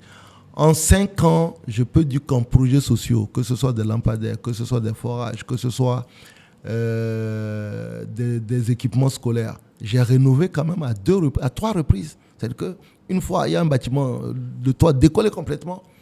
On m'a appelé, je suis arrivé, quasiment 2 millions pour refaire le toit. Parce qu'on avait dit que les process au niveau du ministère, ça allait prendre trop de temps et que les élèves allaient commencer le CPD dans 2 semaines. On m'a appelé pour dire qu'il y a un bâtiment scolaire sous Apatam qui est complètement truc. Qu'est-ce qu'il faut faire rapidement? Dès qu'on m'a appelé, je suis arrivé. Je ne vais pas donner mon temps pour donner l'impression que je me la pète ici. Non, donnez, ça va être intéressant. Donc, je suis arrivé, j'ai réglé. Une autre fois, on m'appelle pour dire, écoutez, le vent est venu ramasser tout le truc. Là, c'était la première fois, c'est 500 000. Après, c'est 1 million. Et puis, j'ai fait... il y a un autre projet sur lequel je suis particulièrement fier, c'est que, et je vais continuer même ce projet, ce n'est pas parce que je suis plus député, c'est de donner des financements aux femmes, aux groupements de femmes pour leur autonomisation. J'ai donné des financements pour 9 groupements de femmes à raison de 300 000 par groupement. Et ça fait partie des choses qui me font plaisir. Si je fais mes affaires et que je retourne la santé financière que j'avais pas le passé, je continue à le faire. Donc oui, on a fait tout ça. On ne le fait pas parce que quand vous allez donner, par exemple, un financement à des femmes, vous ne demandez pas qui vote uni, qui vote net. Si ça, tout le monde vote unir là-bas. Donc, c'est des choses que je fais en tant qu'homme et ça fait partie des choses qui m'ont fait plaisir. Et je vous rappelle que je suis actuellement, sans aucun doute, le seul député à avoir fait autant sur la place publique. Peut-être que les gens te disent parfois, oui, on fait, on ne dit pas. Il faut dire. La question que j'ai, c'est par rapport au rôle du député. Le député vote les lois et contrôle l'action du gouvernement. C'est ça, article 52 de la Constitution. Point. Vote les lois, donc on lève la main là, et contrôle l'action du gouvernement. Et moi, j'ai été quand même champion dans le contrôle de l'action du gouvernement. 39 interpellations. Personne, aucun autre député sous aucune autre république n'a fait autant d'interpellations. 39 interpellations. Je peux dire que peut-être aujourd'hui que je suis pas là, il y a des ministres qui vont dire c'est bon débarras. Parce que je les emmerdais à l'époque. C'est quoi les interpellations? Il y a 2 types d'interpellations. Vous pouvez faire une interpellation écrite, c'est-à-dire que là, le ministre vous répond, et une interpellation orale où il vient vous répondre. Quand j'ai commencé, je faisais les interpellations orales, il ne venait jamais. Donc, j'ai transformé ça en interpellation écrite et il me répondait. Bon, parfois, on te répondait. Tu sentais qu'on ne voulait pas te répondre, mais on te répondait quand même. Voilà, donc, en fait, sur un sujet donné, tu vas avoir des explications, tu interpelles le ministre, il te donne les explications. Actuellement, vous êtes hors du jeu politique, je veux dire. Vous n'intervenez plus dans tout ce qui est politique. Non, c'est fini ça. Quelle a été votre pire expérience en tant que politicien? Le jour où quelqu'un m'a dit à l'Assemblée nationale buvait de lait, ça m'a énervé. Buvait de lait. Non, ça m'a énervé. Parce que, honnêtement, je quitte le secteur privé où je pouvais, par mois, me faire entre 2 millions, 3 millions, voire plus. Je viens, on me paye 1,5 million, quelqu'un dit je bois le lait. Ça, c'est quel lait ça? C'est le lait caillé ou bien c'est quel lait ça? Ça n'a pas de sens. Ça m'a trop énervé cette histoire-là. C'était dans quelles conditions? Parce que non, mais en plus, le pire, c'est que, honnêtement, il y a les Togolais, je disais tout à l'heure une chose c'est que quand les gens ne t'aiment pas, ils ne t'aiment pas. J'avais décidé de voter contre une révision du code électoral qui mettait des conditions tellement draconiennes pour le vote des Togolais de la diaspora que vous ne pouvez pas voter. Et c'est ce qu'ils avaient eu. En 2020, à peine 300, 400 Togolais. Parce qu'on te demande la carte consulaire, on te demande la carte nationale d'identité, on te demande le passeport. Alors que la carte nationale d'identité, il faut que tu rentres au Togo pour la faire. Donc on dit, mais votre affaire là, vous êtes de ouf, vous. Et donc je suis contre, on mettrait 2 buvettes de lait et puis les gens sont contents. C'est-à-dire que je suis en train de vous défendre. Aujourd'hui, il y a des gens de la diaspora qui disent, ouais, il faut le laisser le buvette de lait là. Je suis en train de vous défendre. On m'insulte le buvette de lait, mais comme ça a guéri tellement d'insulter le buvette de lait, on dit c'est bien fait pour lui. Et ça, honnêtement, ça m'a énervé. Parce que, honnêtement, tu vas gagner quasiment la moitié de ce que tu gagnes dans le secteur privé. Et puis quelqu'un vient dire du buvette de lait. Bon, maintenant, on ne boit plus le lait, on va voir. Si on va mourir ou on ne va pas mourir. Donc, la chose qui m'a énervé, c'était ça. Mais après, on a réglé ça entre nous, mais c'était pas sérieux. Et votre plus belle expérience? C'est la reconnaissance que, comme je l'ai dit, les groupements de femmes, j'ai été tellement content pour ça parce que j'ai financé un groupement de femmes à raison de 300 000. Et quand je suis venu 6 mois plus tard, ils étaient quasiment 900 000 de fonds. J'avais les larmes aux yeux. Parce que là, on sent qu'on est utile. On sent qu'on fait quelque chose. On sent que, voilà, on agit sur la vie des gens. Et ça, c'est quelque chose qui m'a marqué pendant cette période-là. Et comme je l'ai dit tout à l'heure, vous imaginez, on vous appelle un matin, on vous dit, il y a l'école qui a perdu son toit, les élèves doivent faire le CPD. Vous réagissez, vous retapez l'école, et puis 3 semaines plus tard, vous voyez les élèves qui viennent faire le CPD. Vous êtes très content. Vous dites, voilà, j'ai servi à quelque chose. Donc ça fait partie des souvenirs que je garde et qui me font beaucoup de plaisir. Monsieur Tama, venez, on va faire un jeu. Oui. On va faire un jeu. Vous êtes même s'il n'y en aura pas, Oui. président à une élection. Moi, j'avais dit, c'est mon frère. Hey, est-ce que tu es Dieu? La chose a fait tomber dans ma main demain. Voilà. Vous êtes candidat à une élection présidentielle future du Togo. Je l'ai déjà été de toute façon. D'accord. Est-ce que vous pouvez nous faire un discours pour nous convaincre de voter pour vous? Mes Togolais, mes chers compatriotes, nous voilà arrivés à l'étape fatidique où vous êtes appelés à choisir le futur dirigeant. J'aimerais vous dire de penser à une seule chose. Quel est le dirigeant que vous connaissez le plus? Quel est le dirigeant qui est venu vous voir dans vos maisons, dans vos lieux de travail, qui est venu compatir à vos difficultés pour trouver un emploi, pour soigner vos enfants, pour amener vos enfants à l'école? Pensez-y. Dites-vous, quel est ce dirigeant qu'on connaît et qui est comme nous, qui nous représente et qui nous ressemble? Et vous ferez votre choix. Simple, je trouve. Très simple. Maintenant, vous êtes élu président de la République. Oui.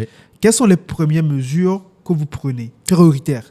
La première mesure qui, à mon sens, est la plus importante, c'est d'abord revenir au niveau de l'agriculture. Vous savez, le Haut-Togo, c'est 60% de la population qui est dans l'agriculture. Nous n'arrivons pas à mécaniser notre agriculture parce que nous ne faisons pas des dessouchages et que nous ne formons pas suffisamment nos paysans. Donc, il faut se donner les 2 premières années à faire en sorte que nous puissions emblaver, parce qu'on a près de 67% des terres qui ne sont pas cultivées, nous puissions emblaver près de 115% de nos terres. Premier élément qui est le plus important. Le deuxième élément concerne un domaine qui est aujourd'hui très florissant, c'est le numérique. Nous pouvons, parce que nous avons un taux d'alphabétisation très élevé au Togo, nous pouvons transformer le Togo en un hub numérique pour par exemple, faire des services après-vente en Europe, faire de la programmation, transformer le Togo vraiment en une sorte de Silicon Valley. C'est le deuxième projet qui, à mon sens, est très important. Et le troisième, c'est le tourisme. Nous sommes un pays qui peut avoir près de 15% de ses recettes par le tourisme parce que nous avons tout. Nous avons des cascades au sud, nous avons un patrimoine mondial de l'UNESCO au nord, nous avons un petit pays qui est le condensé de l'Afrique de l'Ouest et nous pouvons réellement, avec une très bonne sécurité, avec une population très, très accueillante, nous pouvons développer le tourisme. Moi, je suis allé il y a 2 ans à Zanzibar. Près de 40% de leurs recettes budgétaires viennent du tourisme. Donc, nous pouvons faire la même chose au Togo et faire en sorte que ça va créer des milliers d'emplois et faire en sorte que notre Togo soit la première destination d'Afrique de l'Ouest. En parlant de Zanzibar. Quelqu'un a posé la question.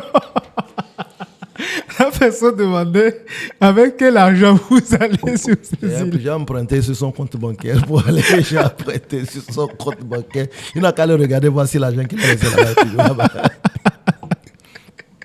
Non, mais vous savez, c'est pour ça que je vous dis, il y a des préjugés. Moi, avant de rentrer en politique, j'allais au moins 3 ou 4 fois en France. J'achetais mes équipements, je partais en vacances en France. Aujourd'hui, quand vous êtes député, vous achetez même Coca-Cola, on va dire que c'est l'argent du contribuable. Je suis même content même de quitter leur histoire là. Mais c'est vrai, tu achètes Coca-Cola. Un jour, j'étais à la plage à Anéro, j'avais une Beaufort, on a dit que c'est l'argent du contribuable. Est-ce que tu imagines cette histoire-là? C'est quoi ça? Donc ça veut dire qu'avant d'être député là, tu ne pouvais même pas boire Beaufort, ça coûte 300 francs. Ce que je veux dire, c'est que moi, j'allais en Europe, j'ai fait des vacances à Hambourg, en Allemagne, j'ai fait des vacances à Marrakech et tout ça. Mais tu es député, tu vas quelque part, on dit que c'est l'argent du contribuable. Or, le gars qui te dit argent du contribuable, il n'a jamais cotisé, il ne paie même pas les impôts. Il est comme toi et moi ici, actuellement. On va rester un peu dans la 5e République, qui étonne tout le monde. Et avec ce qui se passe actuellement, les coupures d'eau, les coupures d'électricité, tout ça. Bravo, bienvenue à la 5e République. Justement, c'est ce que les gens disaient. Pardon, il ne faut pas que quelqu'un... On a 95% des Togolais ont donné la voix au parti majoritaire. Donc à partir de ce moment-là, nous tous, on va souffrir en tirant ton pied, mon pied, nous tous, on est calés dedans.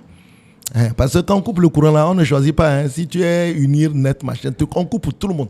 Bon, maintenant, certains d'uniront les groupes électrogènes. La question que je voulais poser, c'est... Ça consiste vraiment en quoi? Ça veut dire quoi un régime parlementaire? Il ne faut pas prendre piment pour manger dans la bouche. La loi a été promulguée, elle va sortir au journal officiel. Le journal officiel paraît 2 fois dans le mois, le 15 et le 30. Donc je suppose qu'elle va sortir dans le journal officiel du 30 et nous tous on la verra. En réalité, je n'ai pas la dernière version puisque je n'ai pas été à l'Assemblée pour la dernière version. Donc je ne peux rien dire.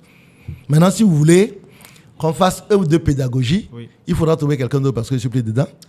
Quand ça sortira, vous trouvez quelqu'un pour dire expliquez-nous votre affaire là. Parce que moi, aujourd'hui, je suis venu, c'est une émission, on va dire, culturelle, dont je reprends tout. Mais m'appeler pour dire ex-honorable, est-ce que vous pouvez venir nous expliquer? Jamais. Je ne viens pas. Ex-honorable. Il paraît que le titre reste quand même. Oh, moi, je m'en fous. C'est pas un titre qui me. En fait, c'est au Togo qu'on aime ça. Et en France, par exemple, on dit monsieur le député. Personne n'appelle un député honorable. Ici, là, on aime tellement son excellence, monsieur. Bon, ben voilà. Moi, je m'en fous, honnêtement. J'aime bien monsieur Guéritama, j'aime le nom, le prénom, et puis voilà. Vous êtes un député, un ex-député, excusez-moi, très connecté. Ben oui. Ben, j'ai été connecté depuis. On disait, où vous trouvez le temps? J'ai 2 avantages. C'est que j'ai un chauffeur. Donc, quand par exemple, demain, si je vais en voyage, sur les 4 ou 5 heures de voyage, ben, moi, je suis sur mon téléphone. Je suis un couche-tard. Si les gens se rendent compte, souvent, j'écris vers 1h, 2h. Donc, je suis un couche-tard quand j'ai fini mes activités dans la journée, le soir. Pendant que les gens regardent la télévision, moi, je suis sur mon ordinateur ou bien sur mon téléphone. Encore que je suis plus sur mon téléphone que sur mon ordinateur. Donc, c'est une question de... Je ne vais pas dans les bars, je sors très peu. Je suis très casanier. Donc, voilà, j'organise mon temps. D'accord. Et on remarque que vous répondez vraiment aux gens. Est-ce que c'est vous qui répondez ou bien non, c'est moi, ok. Je ne laisse personne ne gère ma page. Ok. Non, en fait, vous savez, on est habitué avec le politicien qui veut toujours faire plaisir aux gens. Moi, je ne suis pas comme ça. Si tu es poli, je suis poli. Si tu n'es pas poli, on se rend dedans. Et puis, comme je parle mal, tu ne vas jamais me gagner dans le mal-parlage. Donc, on y va, il n'y a pas de problème. Aujourd'hui, vous vendez des appartements, vous louez des appartements, vous les vendez? Non, j'ai une agence de... Bon, en fait, j'aime bien faire du sarcasme. On a une agence immobilière, mon épouse et moi. Donc, du coup, une agence immobilière fait de la vente, de l'achat, de la location et de la gestion de biens immobiliers, tout simplement. Vous vendez des caméras aussi? Non, et puis j'ai une autre société. Moi, en fait, je suis consultant. Je vous ai dit tout à l'heure, je suis consultant des systèmes de sécurité de protection des personnes et des biens. Et c'est ce que j'ai fait pendant longtemps avec Jaguar Security. Donc oui, je vends les équipements de sécurité, caméras, vidéosurveillance, contrôle d'accès, incendie, ainsi de suite. Et puis je suis consultant. Quand quelqu'un, par exemple, veut mettre en place une solution de sécurité dans son entreprise ou bien sa maison, il m'appelle, je viens, je regarde. Je fais un audit avant que la deuxième société vienne installer l'équipement. Vous avez beaucoup de sociétés que vous gérez. 2 maintenant. 2. Bon, ou bien 3. Jaguar de sécurité. Qui a fondu maintenant dans le comptoir du Togo parce que j'ai ramené toutes mes sociétés dans un seul qui s'appelle comptoir du Togo. D'accord. Et combien est payé c'est quoi le salaire le plus bas que vous avez chez vous? Mon frère, toi tu vas me poser les problèmes. Le salaire le plus bas c'est le SMIC. Hi. C'est combien? Non, aujourd'hui, comme on a refondu, je peux dire que je vais plutôt parler du salaire moyen. Mon salaire le plus bas, je pense qu'il tourne autour de 65 000, mais j'ai un salaire moyen qui tourne autour de 100 000. 100 000. D'accord. Là, vous êtes est-ce que vous continuez toujours l'agriculture? Non. D'accord. Il n'y a pas du tout d'argent dans l'affaire là. Maintenant, si je fais l'agriculture, là, c'est pour manger moi-même. Qu'est-ce qui s'est passé? Quand tu n'as pas de place, les gens ils te mangent. Ils te volent? Bah oui, bien sûr. Et c'est le problème de la société où les gens veulent gagner de l'argent qui appartient. Mais en fait, il y a 2 choses. Il y a qu'on te vole ou qu'on ne fait pas le travail. Ok. Moi, je me souviens, ça fait partie des témoignages que je raconte souvent. Le piment blanc, si quelqu'un qui nous écoute et ne sait pas ce qu'il peut faire, il n'a qu'à faire du piment blanc. Parce qu'actuellement, là, un piment blanc même coûte 200 francs à Lomé. J'ai fait du piment blanc à l'époque, j'avais une grande ferme au nord. J'ai fait du piment blanc, ça a bien marché. Ils ont récolté et ils ont eu la flemme d'aller stocker, ils ont laissé ça sous le soleil et ça s'est gâté. C'est un exemple. Le gars qui a fait sortir l'argent là, pour acheter de l'essence dans le groupe, pour payer les gens, il ne va jamais laisser son truc sous le soleil. Mais le gars qui n'a rien mis, n'a pas de l'argent, on le paye, il laisse ça sous le soleil. Et c'est un gros manque à gagner. J'ai fait de la tomate sur un hectare, j'ai eu des dizaines de sacs de tomates. Et puis, une fois ou 2 fois, mes ouvriers ont laissé le sac sous le soleil. La tomate a pourri. Donc, si tu veux faire de l'agriculture aujourd'hui, par exemple, il faut que tu sois sur place. Si tu n'es pas sur place, pardon, il faut te planter des tecs. Les tecs ne trompent pas. Il y a une réflexion que je vais partager avec vous. On a eu un autre invité qui disait, il est du Nord, il disait, les gens pensent que les gens du Nord ne sont pas intelligents, mais ils le sont très bien. Non, je continue, il disait que quand tu travailles, quand quelqu'un du Nord veut travailler avec toi, il s'en fout de combien tu le payes. C'est faux. Mon frère, qui a dit ça?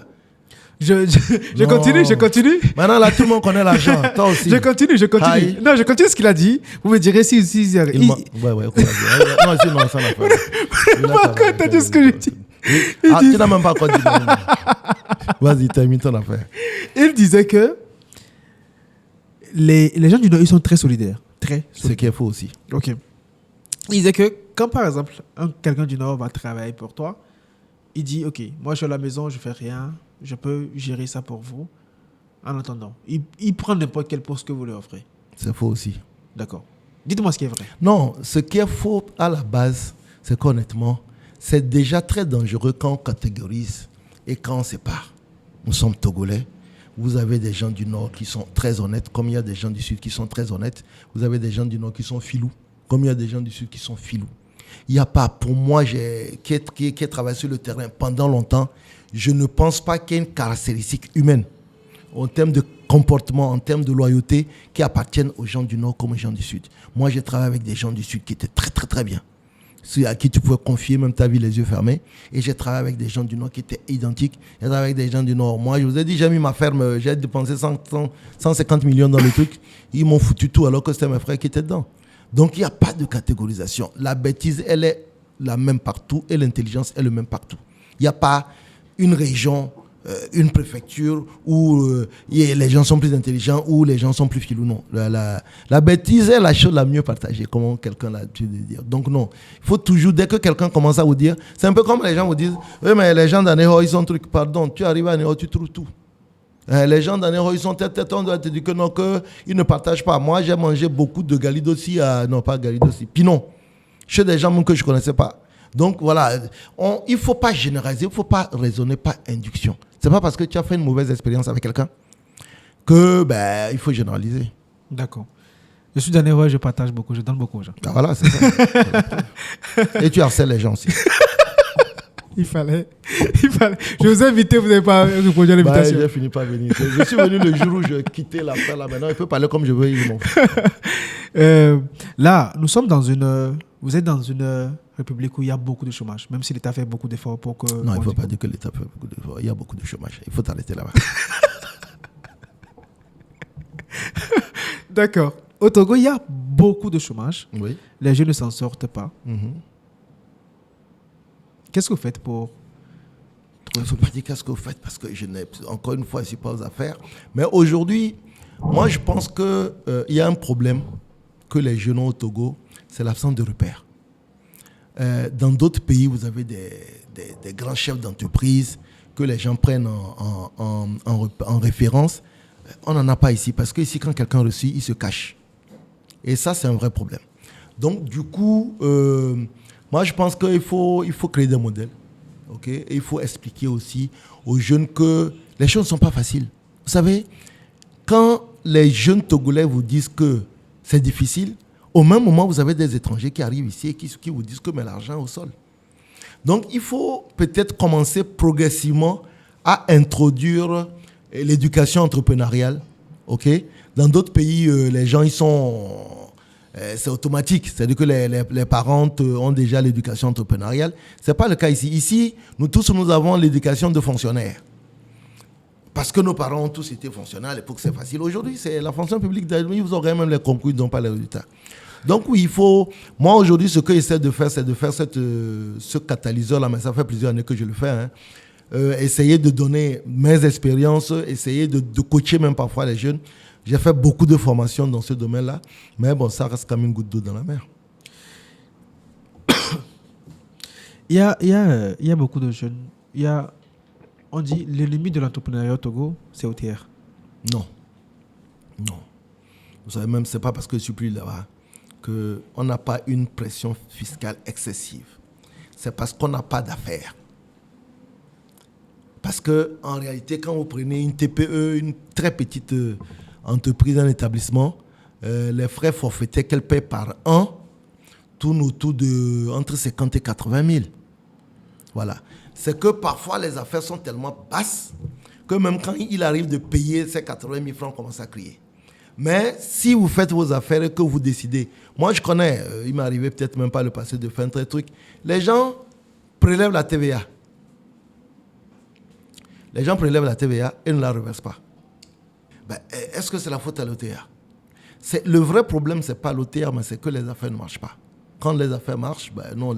Moi, je ne veux pas dire aujourd'hui que l'OTR, voilà. C'est qu'on n'a pas cette éducation-là. Donc, du coup, tu fais des affaires, tu manges l'argent tranquillement. Et le jour où on te dit, ben, il faut payer l'OTR, tu dis, ouais, mais l'OTR. Mais sinon, il y a beaucoup d'entreprises extérieures qui sont ici, qui paient l'OTR sans aucun problème. De toute façon, c'est parfois le fait qu'on ne voit pas ce qu'on fait de nos impôts qui font qu'on n'est pas très, très motivé à payer les impôts. Parce que quand on paye les impôts et que quand il pleut, vous n'arrivez pas à marcher, vous dites, mais mon argent, il va où? C'est ça le vrai problème. C'est-à-dire que l'éducation financière doit s'accompagner par une orthodoxie budgétaire. C'est-à-dire que je sache que voilà, mes impôts, quand je les paye, ils servent à améliorer les routes, à améliorer l'éclairage, à ce qu'on ne nous coupe pas l'électricité tous les jours, qu'on n'ait pas de l'eau dans les robinets, ainsi de suite. Donc, les gens aujourd'hui, parfois, sont réticents parce qu'ils n'ont pas l'impression qu'on utilise leur argent à bon escient. Et puis, si vous considérez qu'aujourd'hui, vous voyez quelqu'un, un jeune inspecteur des impôts, bien même quelqu'un qui commence à rentrer dans les impôts, 2 jours plus tard, il a une maison. Ben, vous n'avez pas envie de payer vos impôts. C'est clair. C'est clair, il devient trop riche en même temps. 2 jours, c'est-à-dire qu'autrefois, bon, même les douaniers, quand vous voyez les moyens que les douaniers ont, tu te dis que ben, pourquoi je veux payer? Donc c'est ça qui fait que parfois les gens... Sinon, je ne vais pas dire aujourd'hui qu'il y a une excessive pression fiscale. Non, je ne le dirai pas. Ce n'est pas parce que je suis plus dans ou bien que je suis opposant que tu dois le dire. Je suis quand même un chef d'entreprise. Vous êtes dans l'entrepreneuriat et ça marche pour vous. Ça fait 5 ans que j'ai... Vous savez, au Togo, quand on est député, on ne peut pas diriger une société. C'est interdit. Donc, moi, quand je suis devenu député, j'ai laissé mes députés à des personnes qui devaient suivre et qui n'ont pas suivi. Donc, c'est pour ça que je ne veux pas de restructuration. Donc, aujourd'hui, je ne vais pas vous dire que je suis un entrepreneur à succès, mais j'ai connu le succès et je pense, Inch'Allah, que je le reconnaîtrai. De la question, qu'est-ce que vous avez fait pour ne pas échouer? Je n'ai pas compris. Vous êtes entrepreneur. Vous avez connu le succès grâce à vos entreprises avant d'être député. Après, je suis rentré dans la politique. C'est ça. Et la politique bouffe l'argent que tu gagnes dans l'entrepreneuriat. C'est ça le vrai problème. Maintenant, Comment est-ce que vous avez fait pour avoir ce succès-là? Voilà. Ok. 3 qualités. La première, quand tu es chef d'entreprise au Togo, il faut savoir que tu dois tout faire. Tu es le planton, le secrétaire, l'agent commercial, tu es tout. Surtout quand tu as une petite société. Et c'est ce que moi je dis aux gens. Premier élément, il faut avoir de la polyvalence. Deuxième élément, il faut avoir le nez. Le nez, c'est quoi? Il faut écouter le marché. C'est-à-dire qu'il faut regarder le marché et se dire, ben, tiens, il y a peut-être ça qui manque aux gens. Il y a peut-être ça qui manque aux gens. Et ne pas hésiter. Moi, je vous ai dit, j'ai créé plus d'une dizaine de sociétés. Il y en a qui ont bien marché, il y en a qui n'ont pas marché. Il ne faut pas durer dans le mauvais rêve. C'est pour ça aujourd'hui, il faut faire de la polyvalence. Tu crées peut-être 3 ou 4 services, tu regardes, et puis il y a un service qui marche très bien, il y a un autre qui ne marche pas très bien, tu laisses tomber. Et puis le troisième élément, c'est la rigueur. Parce que ce qui nous arrive beaucoup, c'est se tromper entre la caisse de la société et sa propre poche. Et moi, je l'ai fait à plusieurs reprises par le passé. C'est très mauvais. J'ai pris beaucoup de mes recettes d'entreprise pour mettre dans la politique. Parce qu'autrement, vous faites comment? C'est que personne ne cotise au Togo. Donc, ça, c'est une très mauvaise chose. Il ne faut pas mélanger. Si tu es chef d'entreprise, donne-toi un salaire. Si tu dis, je me paie 300 000, ta politique et tout ce que tu veux, tu le fais sur les 300 000. Mais si tu dis, OK, je viens de gagner un marché de 10 millions, je vais enlever 5 millions pour aller mettre dans la politique, tu es un très mauvais entrepreneur. Et j'ai été un très mauvais entrepreneur à un moment de ma vie. Donc, c'est les 3 qualités. D'abord, être polyvalent. Moi, je dis, il faut être polyvalent. Il faut pouvoir écrire ton courrier. Parce que vous voyez, vous avez des jeunes chefs d'entreprise. Il allait faire près de 1,5 million à Fayège. Il loue un bureau, il prend un fauteuil bourré. Il met. Il va prendre une femme qui est bourrée aussi. Il met, on l'appelle PDG. Il n'a pas encore vendu une seule caméra. Ça n'a pas de sens. Il faut être humble au départ. Tu es tout en même temps. Et puis après, tu peux prendre peut-être quelqu'un qui est en même temps que tu envoies sur le terrain, une sorte d'homme à tout faire. Mais il ne faut pas commencer à vouloir être PDG. Tu n'as même pas encore gagné 1 million, tu es PDG. Et puis ton PDG là dure 3 mois et puis c'est fini. Et puis l'argent fini. Et puis l'argent fini. Et on te poursuit pour que tu payes, tu sautes la frontière. Après, tu vas dire que rien ne marche.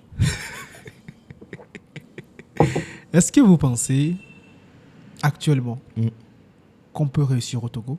Oui, il y a des gens qui réussissent. Il y a des gens. En fait, le vrai problème, c'est ce que je disais tout à l'heure. Les gens qui réussissent se cachent. Je peux? Oui. Les gens qui réussissent se cachent. Et donc, du coup, on n'a pas de modèle. Sinon, moi, je connais plein de personnes qui réussissent en affaires dans beaucoup de domaines. Mais ils ne le disent pas. Et ce n'est pas à moi de le dire. Mais sinon, non, il y a des gens qui réussissent en affaires dans beaucoup de domaines. C'est-à-dire que, bon... mais quand on voyait, même quand on prend votre ruelle ici, là, mais il n'y a pas de boutique qui soit pas occupée.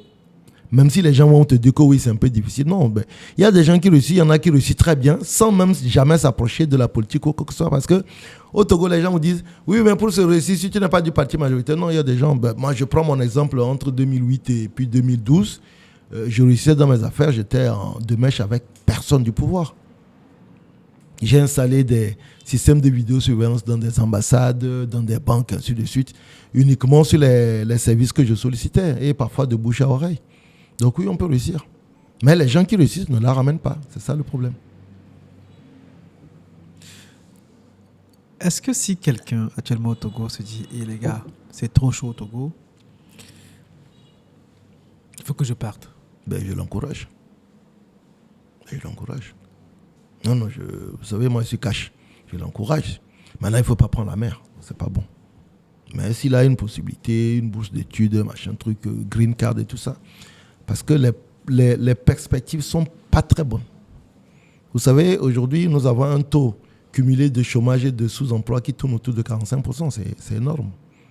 Pour une population active qui tourne autour de 60%, c'est énorme. Donc, du coup, aujourd'hui, vous avez plein de jeunes qui ont fini, qui étaient brillants à l'école. Parce qu'aujourd'hui, ça ne suffit même plus d'être brillant à l'école. Qui étaient brillants à l'école, je rencontre plein de jeunes comme ça, qui étaient brillants à l'école, qui ont de la volonté, qui ont vraiment envie de travailler. Et qui essayent et qui ne marchent pas, peut-être depuis 5 ans, 10 ans. Donc oui, quand vous allez aujourd'hui au Mali, au Burkina Faso, au Bénin, tout ça, c'est les jeunes Togolais. En Côte d'Ivoire, c'est les jeunes Togolais qui sont quasiment brillants partout. C'est-à-dire qu'on a une diaspora africaine qui est très, très industrieuse. Parce que le Togolais travaille, il est intelligent, ainsi de suite, mais il n'a pas d'opportunité dans son pays. On ne crée pas suffisamment d'emplois, on ne crée pas suffisamment de situations pour que l'emploi, l'accès au crédit est très, très, très difficile. Alors que s'il n'a pas de crédit, il ne peut rien faire. Donc ouais, moi, quelqu'un qui dit partir, je dis, mais ne prends pas la mer, pas du tout, c'est pas bon. Ne prends pas le Sahara parce qu'on va te réduire en esclavage là-bas. Mais si tu peux prendre l'avion et partir, Maintenant que vous êtes à l'extérieur de la politique au Togo, quand vous étiez en politique, de quel opposant étiez-vous le plus proche? Oh, écoutez, vous savez très bien qu'on était un groupe parlementaire, donc j'avais Innocent Kagwara avec lequel nous étions. Je pense qu'au niveau de l'Assemblée nationale, tout le monde, je n'ai jamais caché ma proximité avec l'honorable Sénali, puis Innocent Kagwara. Et puis il y a des aînés avec qui j'ai beaucoup de respect, d'acquaintance, par exemple le président Gogué, avec lequel que je considère comme un père parce qu'il a été quasiment dans la même école que mon père, ainsi de suite. Donc voilà, j'ai de temps en temps des relations heurtées avec, parce que même si je n'aime pas comme attaque, j'attaque en même temps. Mais en dehors de ça, j'ai toujours eu des relations empreintes de cordialité, de respect vis-à-vis des aînés. Est-ce que tout à l'heure vous avez dit que vous quittez la politique, mais pas définitivement? On ne sait jamais. Non, j'ai dit on ne sait jamais. Je n'ai pas dit pas définitivement. Parce que si je dis pas définitivement, je connais les gens, ils vont dire j'ai dit on ne sait jamais. C'est-à-dire qu'il peut y avoir une situation dans laquelle soit je retourne ma motivation, parce que je parle parce que je suis plus motivé. Soit je retourne ma motivation, ou bien une situation qui fasse que mon expertise peut être sollicitée. Mais pour le moment, j'ai dit je ne vois pas l'intérêt. Je vais le redire encore, vous êtes le politicien de la jeunesse. J'étais. Vous étiez le politicien de la jeunesse. Vous engrangez une très grande communauté autour de vous. Et c'est magnifique. Moi, je disais, entre-temps que... Pourquoi étiez-vous très présent sur les réseaux? Est-ce que... Moi, ma réflexion, c'était parce que Jerry Tama, il voulait des candidats, il voulait des voix pour une possible prochaine élection. Non. Parce que les gens qui sont sur les réseaux ne votent pas. C'est la réalité. Moi, je l'ai toujours su. Les gens qui sont sur les réseaux... Vous avez jamais fait un recensement à Lomé ici. Tu arrives à 9h, peut-être on te sert à 16h. Tu vois les gens qui sont sur les réseaux sociaux, là, aller passer 5 heures de temps dans une queue. Jamais. Les gens qui sont sur les réseaux sociaux ne votent pas. Ça ne les intéresse pas. Ils passent leur temps. Quand tu vois les gens aujourd'hui qui m'attaquent, machin, truc là, tu vas leur demander, il n'a qu'à montrer son doigt. Moi, vous voyez mon doigt là actuellement, c'est noir là-bas. Tu lui demandes, je ne vais pas te demander de sortir ton doigt. Peut-être tu vas manger la honte ici devant nous tous. J'ai voté pour vous en tout cas. Ok, d'accord, donc ça va. Donc, non, moi, j'ai jamais fait d'erreur à penser que j'ai toujours été sur les réseaux. Je vous ai raconté mon histoire. C'est qu'en réalité, c'est les réseaux sociaux qui m'ont révélé au public. C'est-à-dire que si on n'a pas commencé le blog en 2007, mon premier blog, j'étais dans l'armée, ça s'appelait Rêve d'Afrique, j'étais dans l'armée. Donc de là, j'ai toujours été présent sur les réseaux sociaux. Et je pense que le côté peut-être écrivain aussi joue un peu parce que c'est plus facile pour moi d'écrire. C'est pour ça que TikTok, j'ai du mal. Parce que pour moi, écrire là, je peux t'écrire 3-4 pages en rien de temps. Alors que TikTok, là, il faut se rester, il faut parler, il faut regarder. Après, il faut voir si les mimiques sont bonnes ou tout ça. Donc, non, moi, je ne suis pas sur les réseaux sociaux parce que j'ai des voix. Je suis sur les réseaux sociaux parce que j'ai des choses à partager. Et j'aime partager, c'est tout. Monsieur Thierry, là où vous venez de quitter la politique, c'est quelque chose, comme je dis encore, c'est une déception pour les gens. C'est une déception pour les gens. Oh, une joie pour certains aussi. Mais est-ce que vous conseillez à un jeune de faire de la politique au Togo? Je l'ai dit dans ma déclaration, dans les conditions des élections de 2024, non. Dans les conditions des élections de 2019, oui. Parce que 2024, on a connu quelque chose de particulièrement nouveau. Dans les autres élections, on avait quand même une corrélation entre le choix des... Bon, même si parfois, en termes de moyens, on n'a pas les mêmes moyens, mais ce n'était pas aussi féroce. Donc oui, je suppose que peut-être, comme nous étions à la 5e République et que les élections législatives doivent permettre de désigner et le président de la République et le président du Conseil, donc en réalité, ce n'était pas des élections législatives, mais c'était des élections présidentielles. Et que donc peut-être la férocité a été par ça, et que peut-être après ça, tout le monde va revenir savoir raison garder. Donc oui, si on revient dans les conditions qu'on a l'habitude de faire, je pense que la politique, c'est un engagement, c'est un sacerdoce. On s'engage pour le peuple, pour aider à ce que les conditions de travail, de vie, ainsi de suite, de ses compatriotes s'améliorent. Et donc oui, je pense qu'il faut quand même que les jeunes s'engagent, mais j'espère que ce qui s'est passé cette année était justement un accident. Si ce n'est pas un accident, non. Sinon, mais j'espère que c'est un accident parce que ce n'est pas la première fois qu'on a gagné des élections, on n'a jamais connu ce qu'on a connu cette année. Et si un jeune Togolais, et si un jeune veut s'engager dans la politique, quel conseil lui donnerez-vous? Il faut qu'il soit résilient, il faut qu'il soit persévérant, et puis il faut qu'il soit patriote. Parce que, comme je l'ai dit, moi, en 12 ans, parfois vous avez l'impression, surtout quand vous êtes de l'opposition, que finalement les gens pour lesquels vous vous battez sont plus durs vis-à-vis de vous que vis-à-vis de partis qui est au pouvoir. C'est quand même la chose que je n'ai pas compris. C'est-à-dire que ces derniers temps, j'ai vu il y a des ministres qui sont sur les réseaux sociaux. Bonjour madame la ministre, vous allez bien madame la ministre? Oh bonjour maman, oh vous allez bien? Oh il faut nous aider un peu là. Il faut faire, je cherche du boulot. Regardez-moi lui là, l'opposant là, il a ce buveur de lait. Il ne fout rien, il est allé bouffer l'argent du contribuable à l'Assemblée nationale. Il a fait quoi de son argent? Tu ne vas jamais voir quelqu'un demander à un ministre, tu fais quoi de ton argent alors que le ministre gagne plus que le député. Donc, c'est quelque chose, il faut qu'il soit vraiment très résilient. Parce que parfois, tu as l'impression que les gens pour qui tu te bats, ils sont plus contre toi que les gens peut-être que tu contre. Mais après, ça reste quand même un engagement, un très bel engagement. Donc oui, je pense qu'il faut le faire. Ce que j'ai dit en quittant la politique, je dis, si dans les choses continuent comme on les a vues en 2024, ce n'est pas que ça ne vaut pas la peine de le faire, mais c'est que les résultats sont très, très, très au-delà des attentes. Parlons argent. C'est vrai. Oh, moi, j'ai pas de problème. De toute façon, j'en ai pas. J'en ai plus. J'ai fini les élections endettées, c'est pour ça que je vends des appartements. Endetté? Bah oui. Chaque fois que vous faites une élection, vous endettez. Ben, imaginez, vous faites une élection. J'ai jamais fait d'élection à moins de 30 ou 40 millions. Ok. Bah ouais. En 2018, j'étais à 47 millions. En 2019, j'étais même jusqu'à 54 millions. Ça fait beaucoup d'argent. Où est-ce que vous le trouvez? Vous faites des prêts. Ok. Et après, vous mettez du temps à rembourser. Mais c'est comme ça. Quand je vois les gens dire, ouais, mais ça, 2018, l'homme n'était pas député, il trouve l'argent pour faire campagne. 2019, on venait juste de finir les élections. Tu trouves l'argent pour faire une élection. En 2019, on avait des candidats sur l'ensemble du territoire. Les gens ne savent pas, la politique est très budgétivore. Et surtout quand vous êtes de l'opposition, moi, le nombre de leaders de l'opposition que je connais aujourd'hui qui continuent à payer les prêts qu'ils ont fait depuis peut-être 4 ou 5 ans. Sinon, mais la personne trouve l'argent pour faire campagne. En vrai, quand on emprunte de l'argent pour faire une campagne, c'est parce qu'on s'attend à un retour sur investissement quand même. Non, parce qu'on est passionné, c'est tout. Ok. Ben parce qu'on est passionné. Sinon, en réalité, si les gens devaient regarder les moyens uniquement, personne ne ferait la politique au Togo dans les rangs de l'opposition. On n'a pas l'habitude de cotisation dans nos partis. Donc, on a des partis qui n'ont pas de caisse qui traînent. Et puis, donc, du coup, quand une élection arrive, souvent, c'est malheureux, mais souvent, c'est les leaders et parfois même que le président, sur le président que repose tout. Et s'il a envie que son parti participe, il faut qu'il trouve des ressources quelque part. Je viens d'avoir une idée là. Tu veux qu'on cotise pour moi? Je veux qu'on cotise pour moi, s'il vous plaît, monsieur député. Non, okay. Tu as quitté la politique. Moi, actuellement, j'ai des dizaines de millions de dettes que je dois rembourser dans les 5 ans à venir. Je voudrais qu'un ancien député m'explique ce qu'est l'Assemblée nationale au Togo.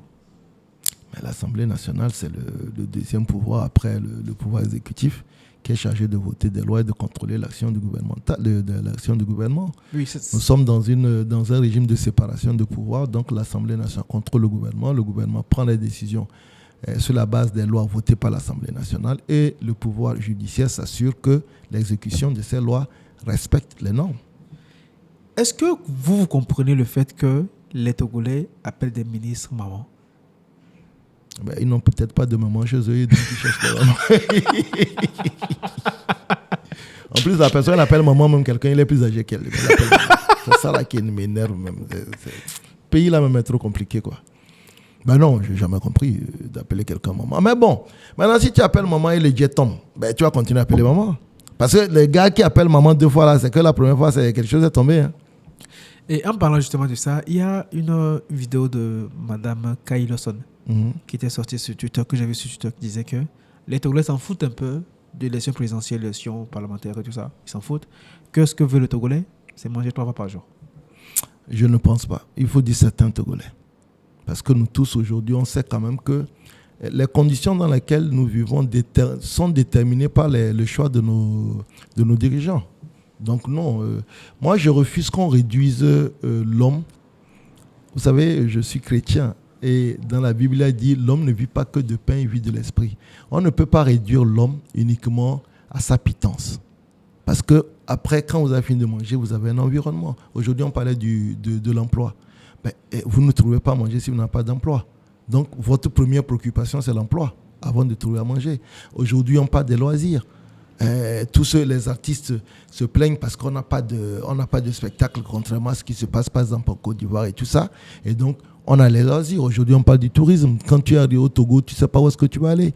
Donc, la vie de l'homme ne se résume pas qu'à trouver à manger. Nous ne sommes pas des animaux. On est des êtres dotés d'intelligence et notre vie ne se suffit pas uniquement à manger. Je trouve quand même que réduire un être humain uniquement à l'alimentation, c'est lui manquer de respect. Vous avez pas aussi parlé de tourisme et tout ça. Un jour, j'étais allé J'aime beaucoup voyager, surtout découvrir ce qui se cache au Togo. Il faut venir à Kajika, j'ai un très bon site là-bas. Oui, je pense que je dois venir.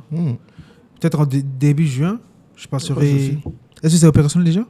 C'est ouvert partiellement, mais bon, il y a déjà des gens qui viennent. On mange là-bas? Bah oui, j'ai un très bon cuisinier là-bas qui fait de très belles choses. D'accord.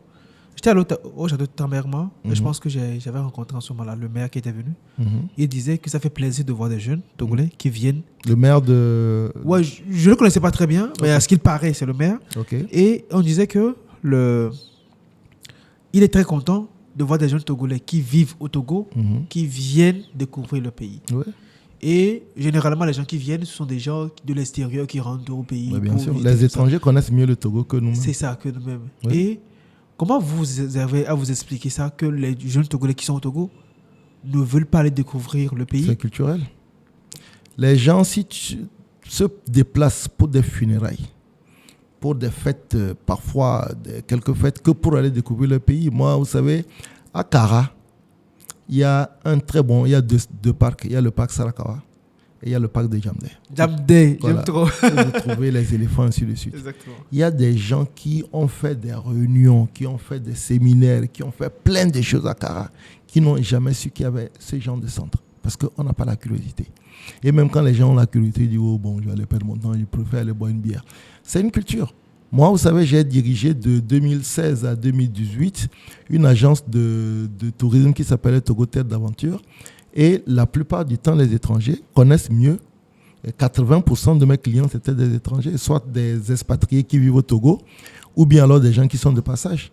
Les Togolais n'ont pas cette curiosité-là, c'est dommage, parce que quand vous rentrez compte que dans beaucoup de pays, vous allez au Ghana, le week-end, les jeunes Ghanéens ils partent et puis ils ont tellement de sites touristiques. Au Bénin, ici, le tourisme est très développé. Le Nigeria, je ne t'en parle pas. Ils font des sorties même avec les élèves et tout ça. Chez nous, ce n'est pas développé. C'est dommage. Mais il faut que peut-être un jour, quand les premiers dirigeants vont commencer peut-être à le faire. Moi, il y a la plus grande cascade de l'Afrique de l'Ouest se trouve au Togo. C'est la cascade de Yikba. Je ne suis pas sûr qu'il y ait un seul ministre qui soit jamais allé là-bas. C'est dommage. Parce que peut-être s'il y a un ministre qui arrive là, on voit qu'un ministre est allé. Les autres vont dire que nous aussi on va aller. Bon, maintenant, après, c'est une cascade. La descente et la montée sont... Moi, je suis allé une fois à Badou pour aller à Akloa. Akloa, ouais. Le jour-là, il pleuvait, donc on n'a pas pu y aller. Mais moi, j'avais grimpé les montagnes. Je suis allé à Akloa au moins 4 ou 5 reprises. Ah ouais, la descente, c'est... Je pense que mes jambes tremblaient comme ça. Moi, je suis alpiniste, donc c'est un peu difficile. Non, mais vous êtes militaire en plus, donc... Pas uniquement militaire.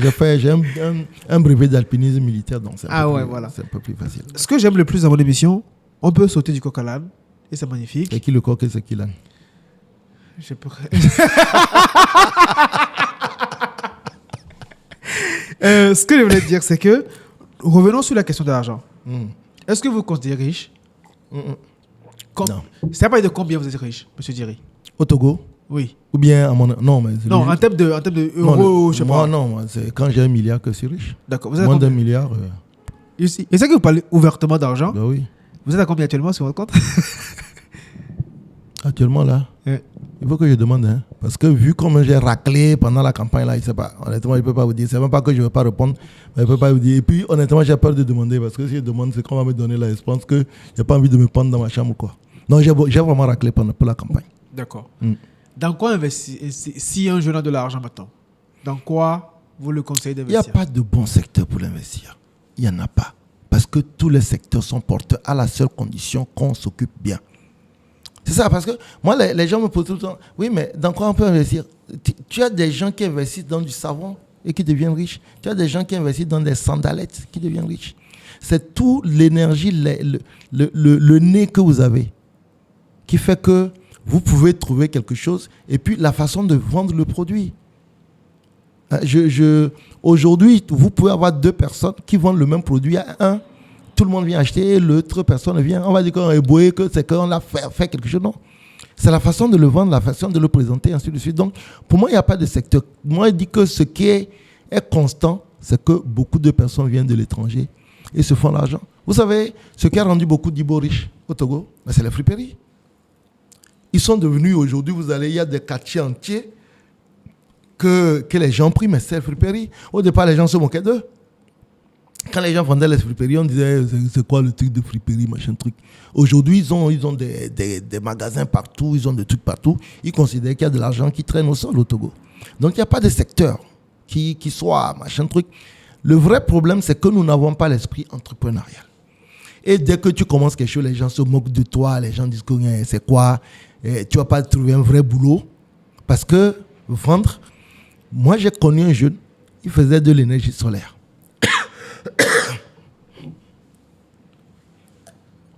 J'ai connu un jeune qui faisait de l'énergie solaire. Il gagnait entre 300 et 400 000. Il a même acheté une voiture. Quand le concours de l'enseignement est arrivé, ses parents lui ont dit d'aller passer ce concours-là. Que son truc là, on ne sait pas ce qu'il fait là-bas. Et il est parti. Je l'ai traité de tous les noms d'oiseaux. Il est parti faire concours. Maintenant, il est enseignant quelque part dans la bourse, quelque part. Parce que les gens trouvaient que vendre les trucs solaires, là, que tant que ce n'était pas un métier officiel, ça ne servait à rien. Donc, c'est ça le problème.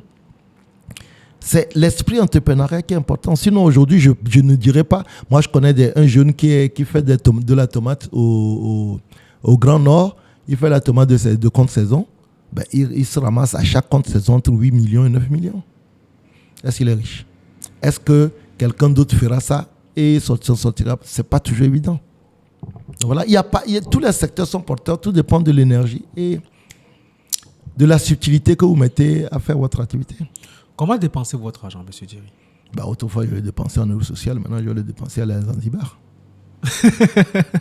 Non. Autrefois, non, mais c'est ça. En fait, moi, je suis un geek. J'aime tout ce qui est technologie. J'ai des trucs. La dernière fois, je rigolais parce que j'ai un petit drone sous-marin que j'ai acheté depuis, c'est-à-dire que je l'ai commandé. Personne ne sait même là où je l'ai commandé. Ou, au fait, si tu veux voir ce qui se passe sous l'eau, tu l'envoies, il descend, et puis il a une très bonne caméra, et tu regardes sur ton téléphone ce qui se passe sous l'eau. Ça m'a coûté un peu cher, mais je suis geek. 80% de mes dépenses de loisirs vont dans la technologie. Et puis le reste, œuvre sociale. Une dernière question, monsieur. Il y a beaucoup de personnes qui disent encore que le problème du Togo, c'est unir. Non, il y a des gens bien dans unir. Le problème du Togo, c'est que les gens ne veulent pas abandonner le pouvoir, c'est tout. Maintenant, après, si les gens ne passent pas des voies naturelles, on a fait une élection, je l'ai dit tout à l'heure, on fait une élection, des gens votent, quel que soit machin truc. Si vous voulez faire des recours, faites des recours, faites pas de recours, on proclame le résultat.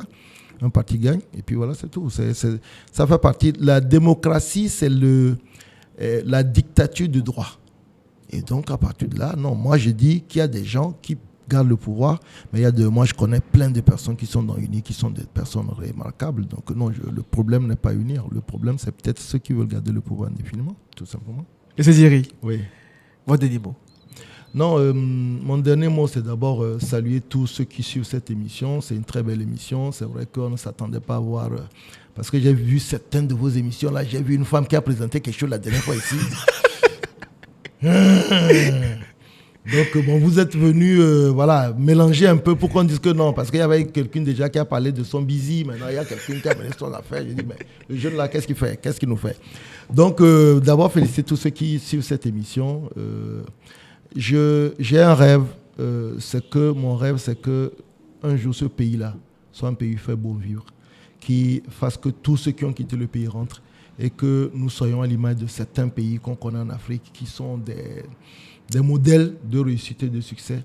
Et je pense que ce rêve-là peut se réaliser si nous tous, on s'y engage et qu'on demande peut-être la grâce divine pour faire en sorte que nous puissions avoir la vie pour continuer à croire dans ce pays.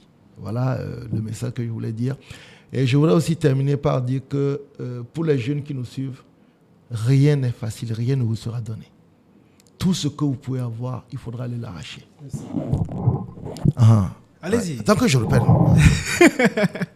Donc, pour dire aux jeunes que rien ne vous sera donné, ne pensez pas que quand quelqu'un se lève le matin, il pense à vous faire plaisir, à vous aider. Non. Tout ce que vous aurez, il faudra aller l'arracher. Et il n'y a rien que vous ne pouvez faire que l'infini.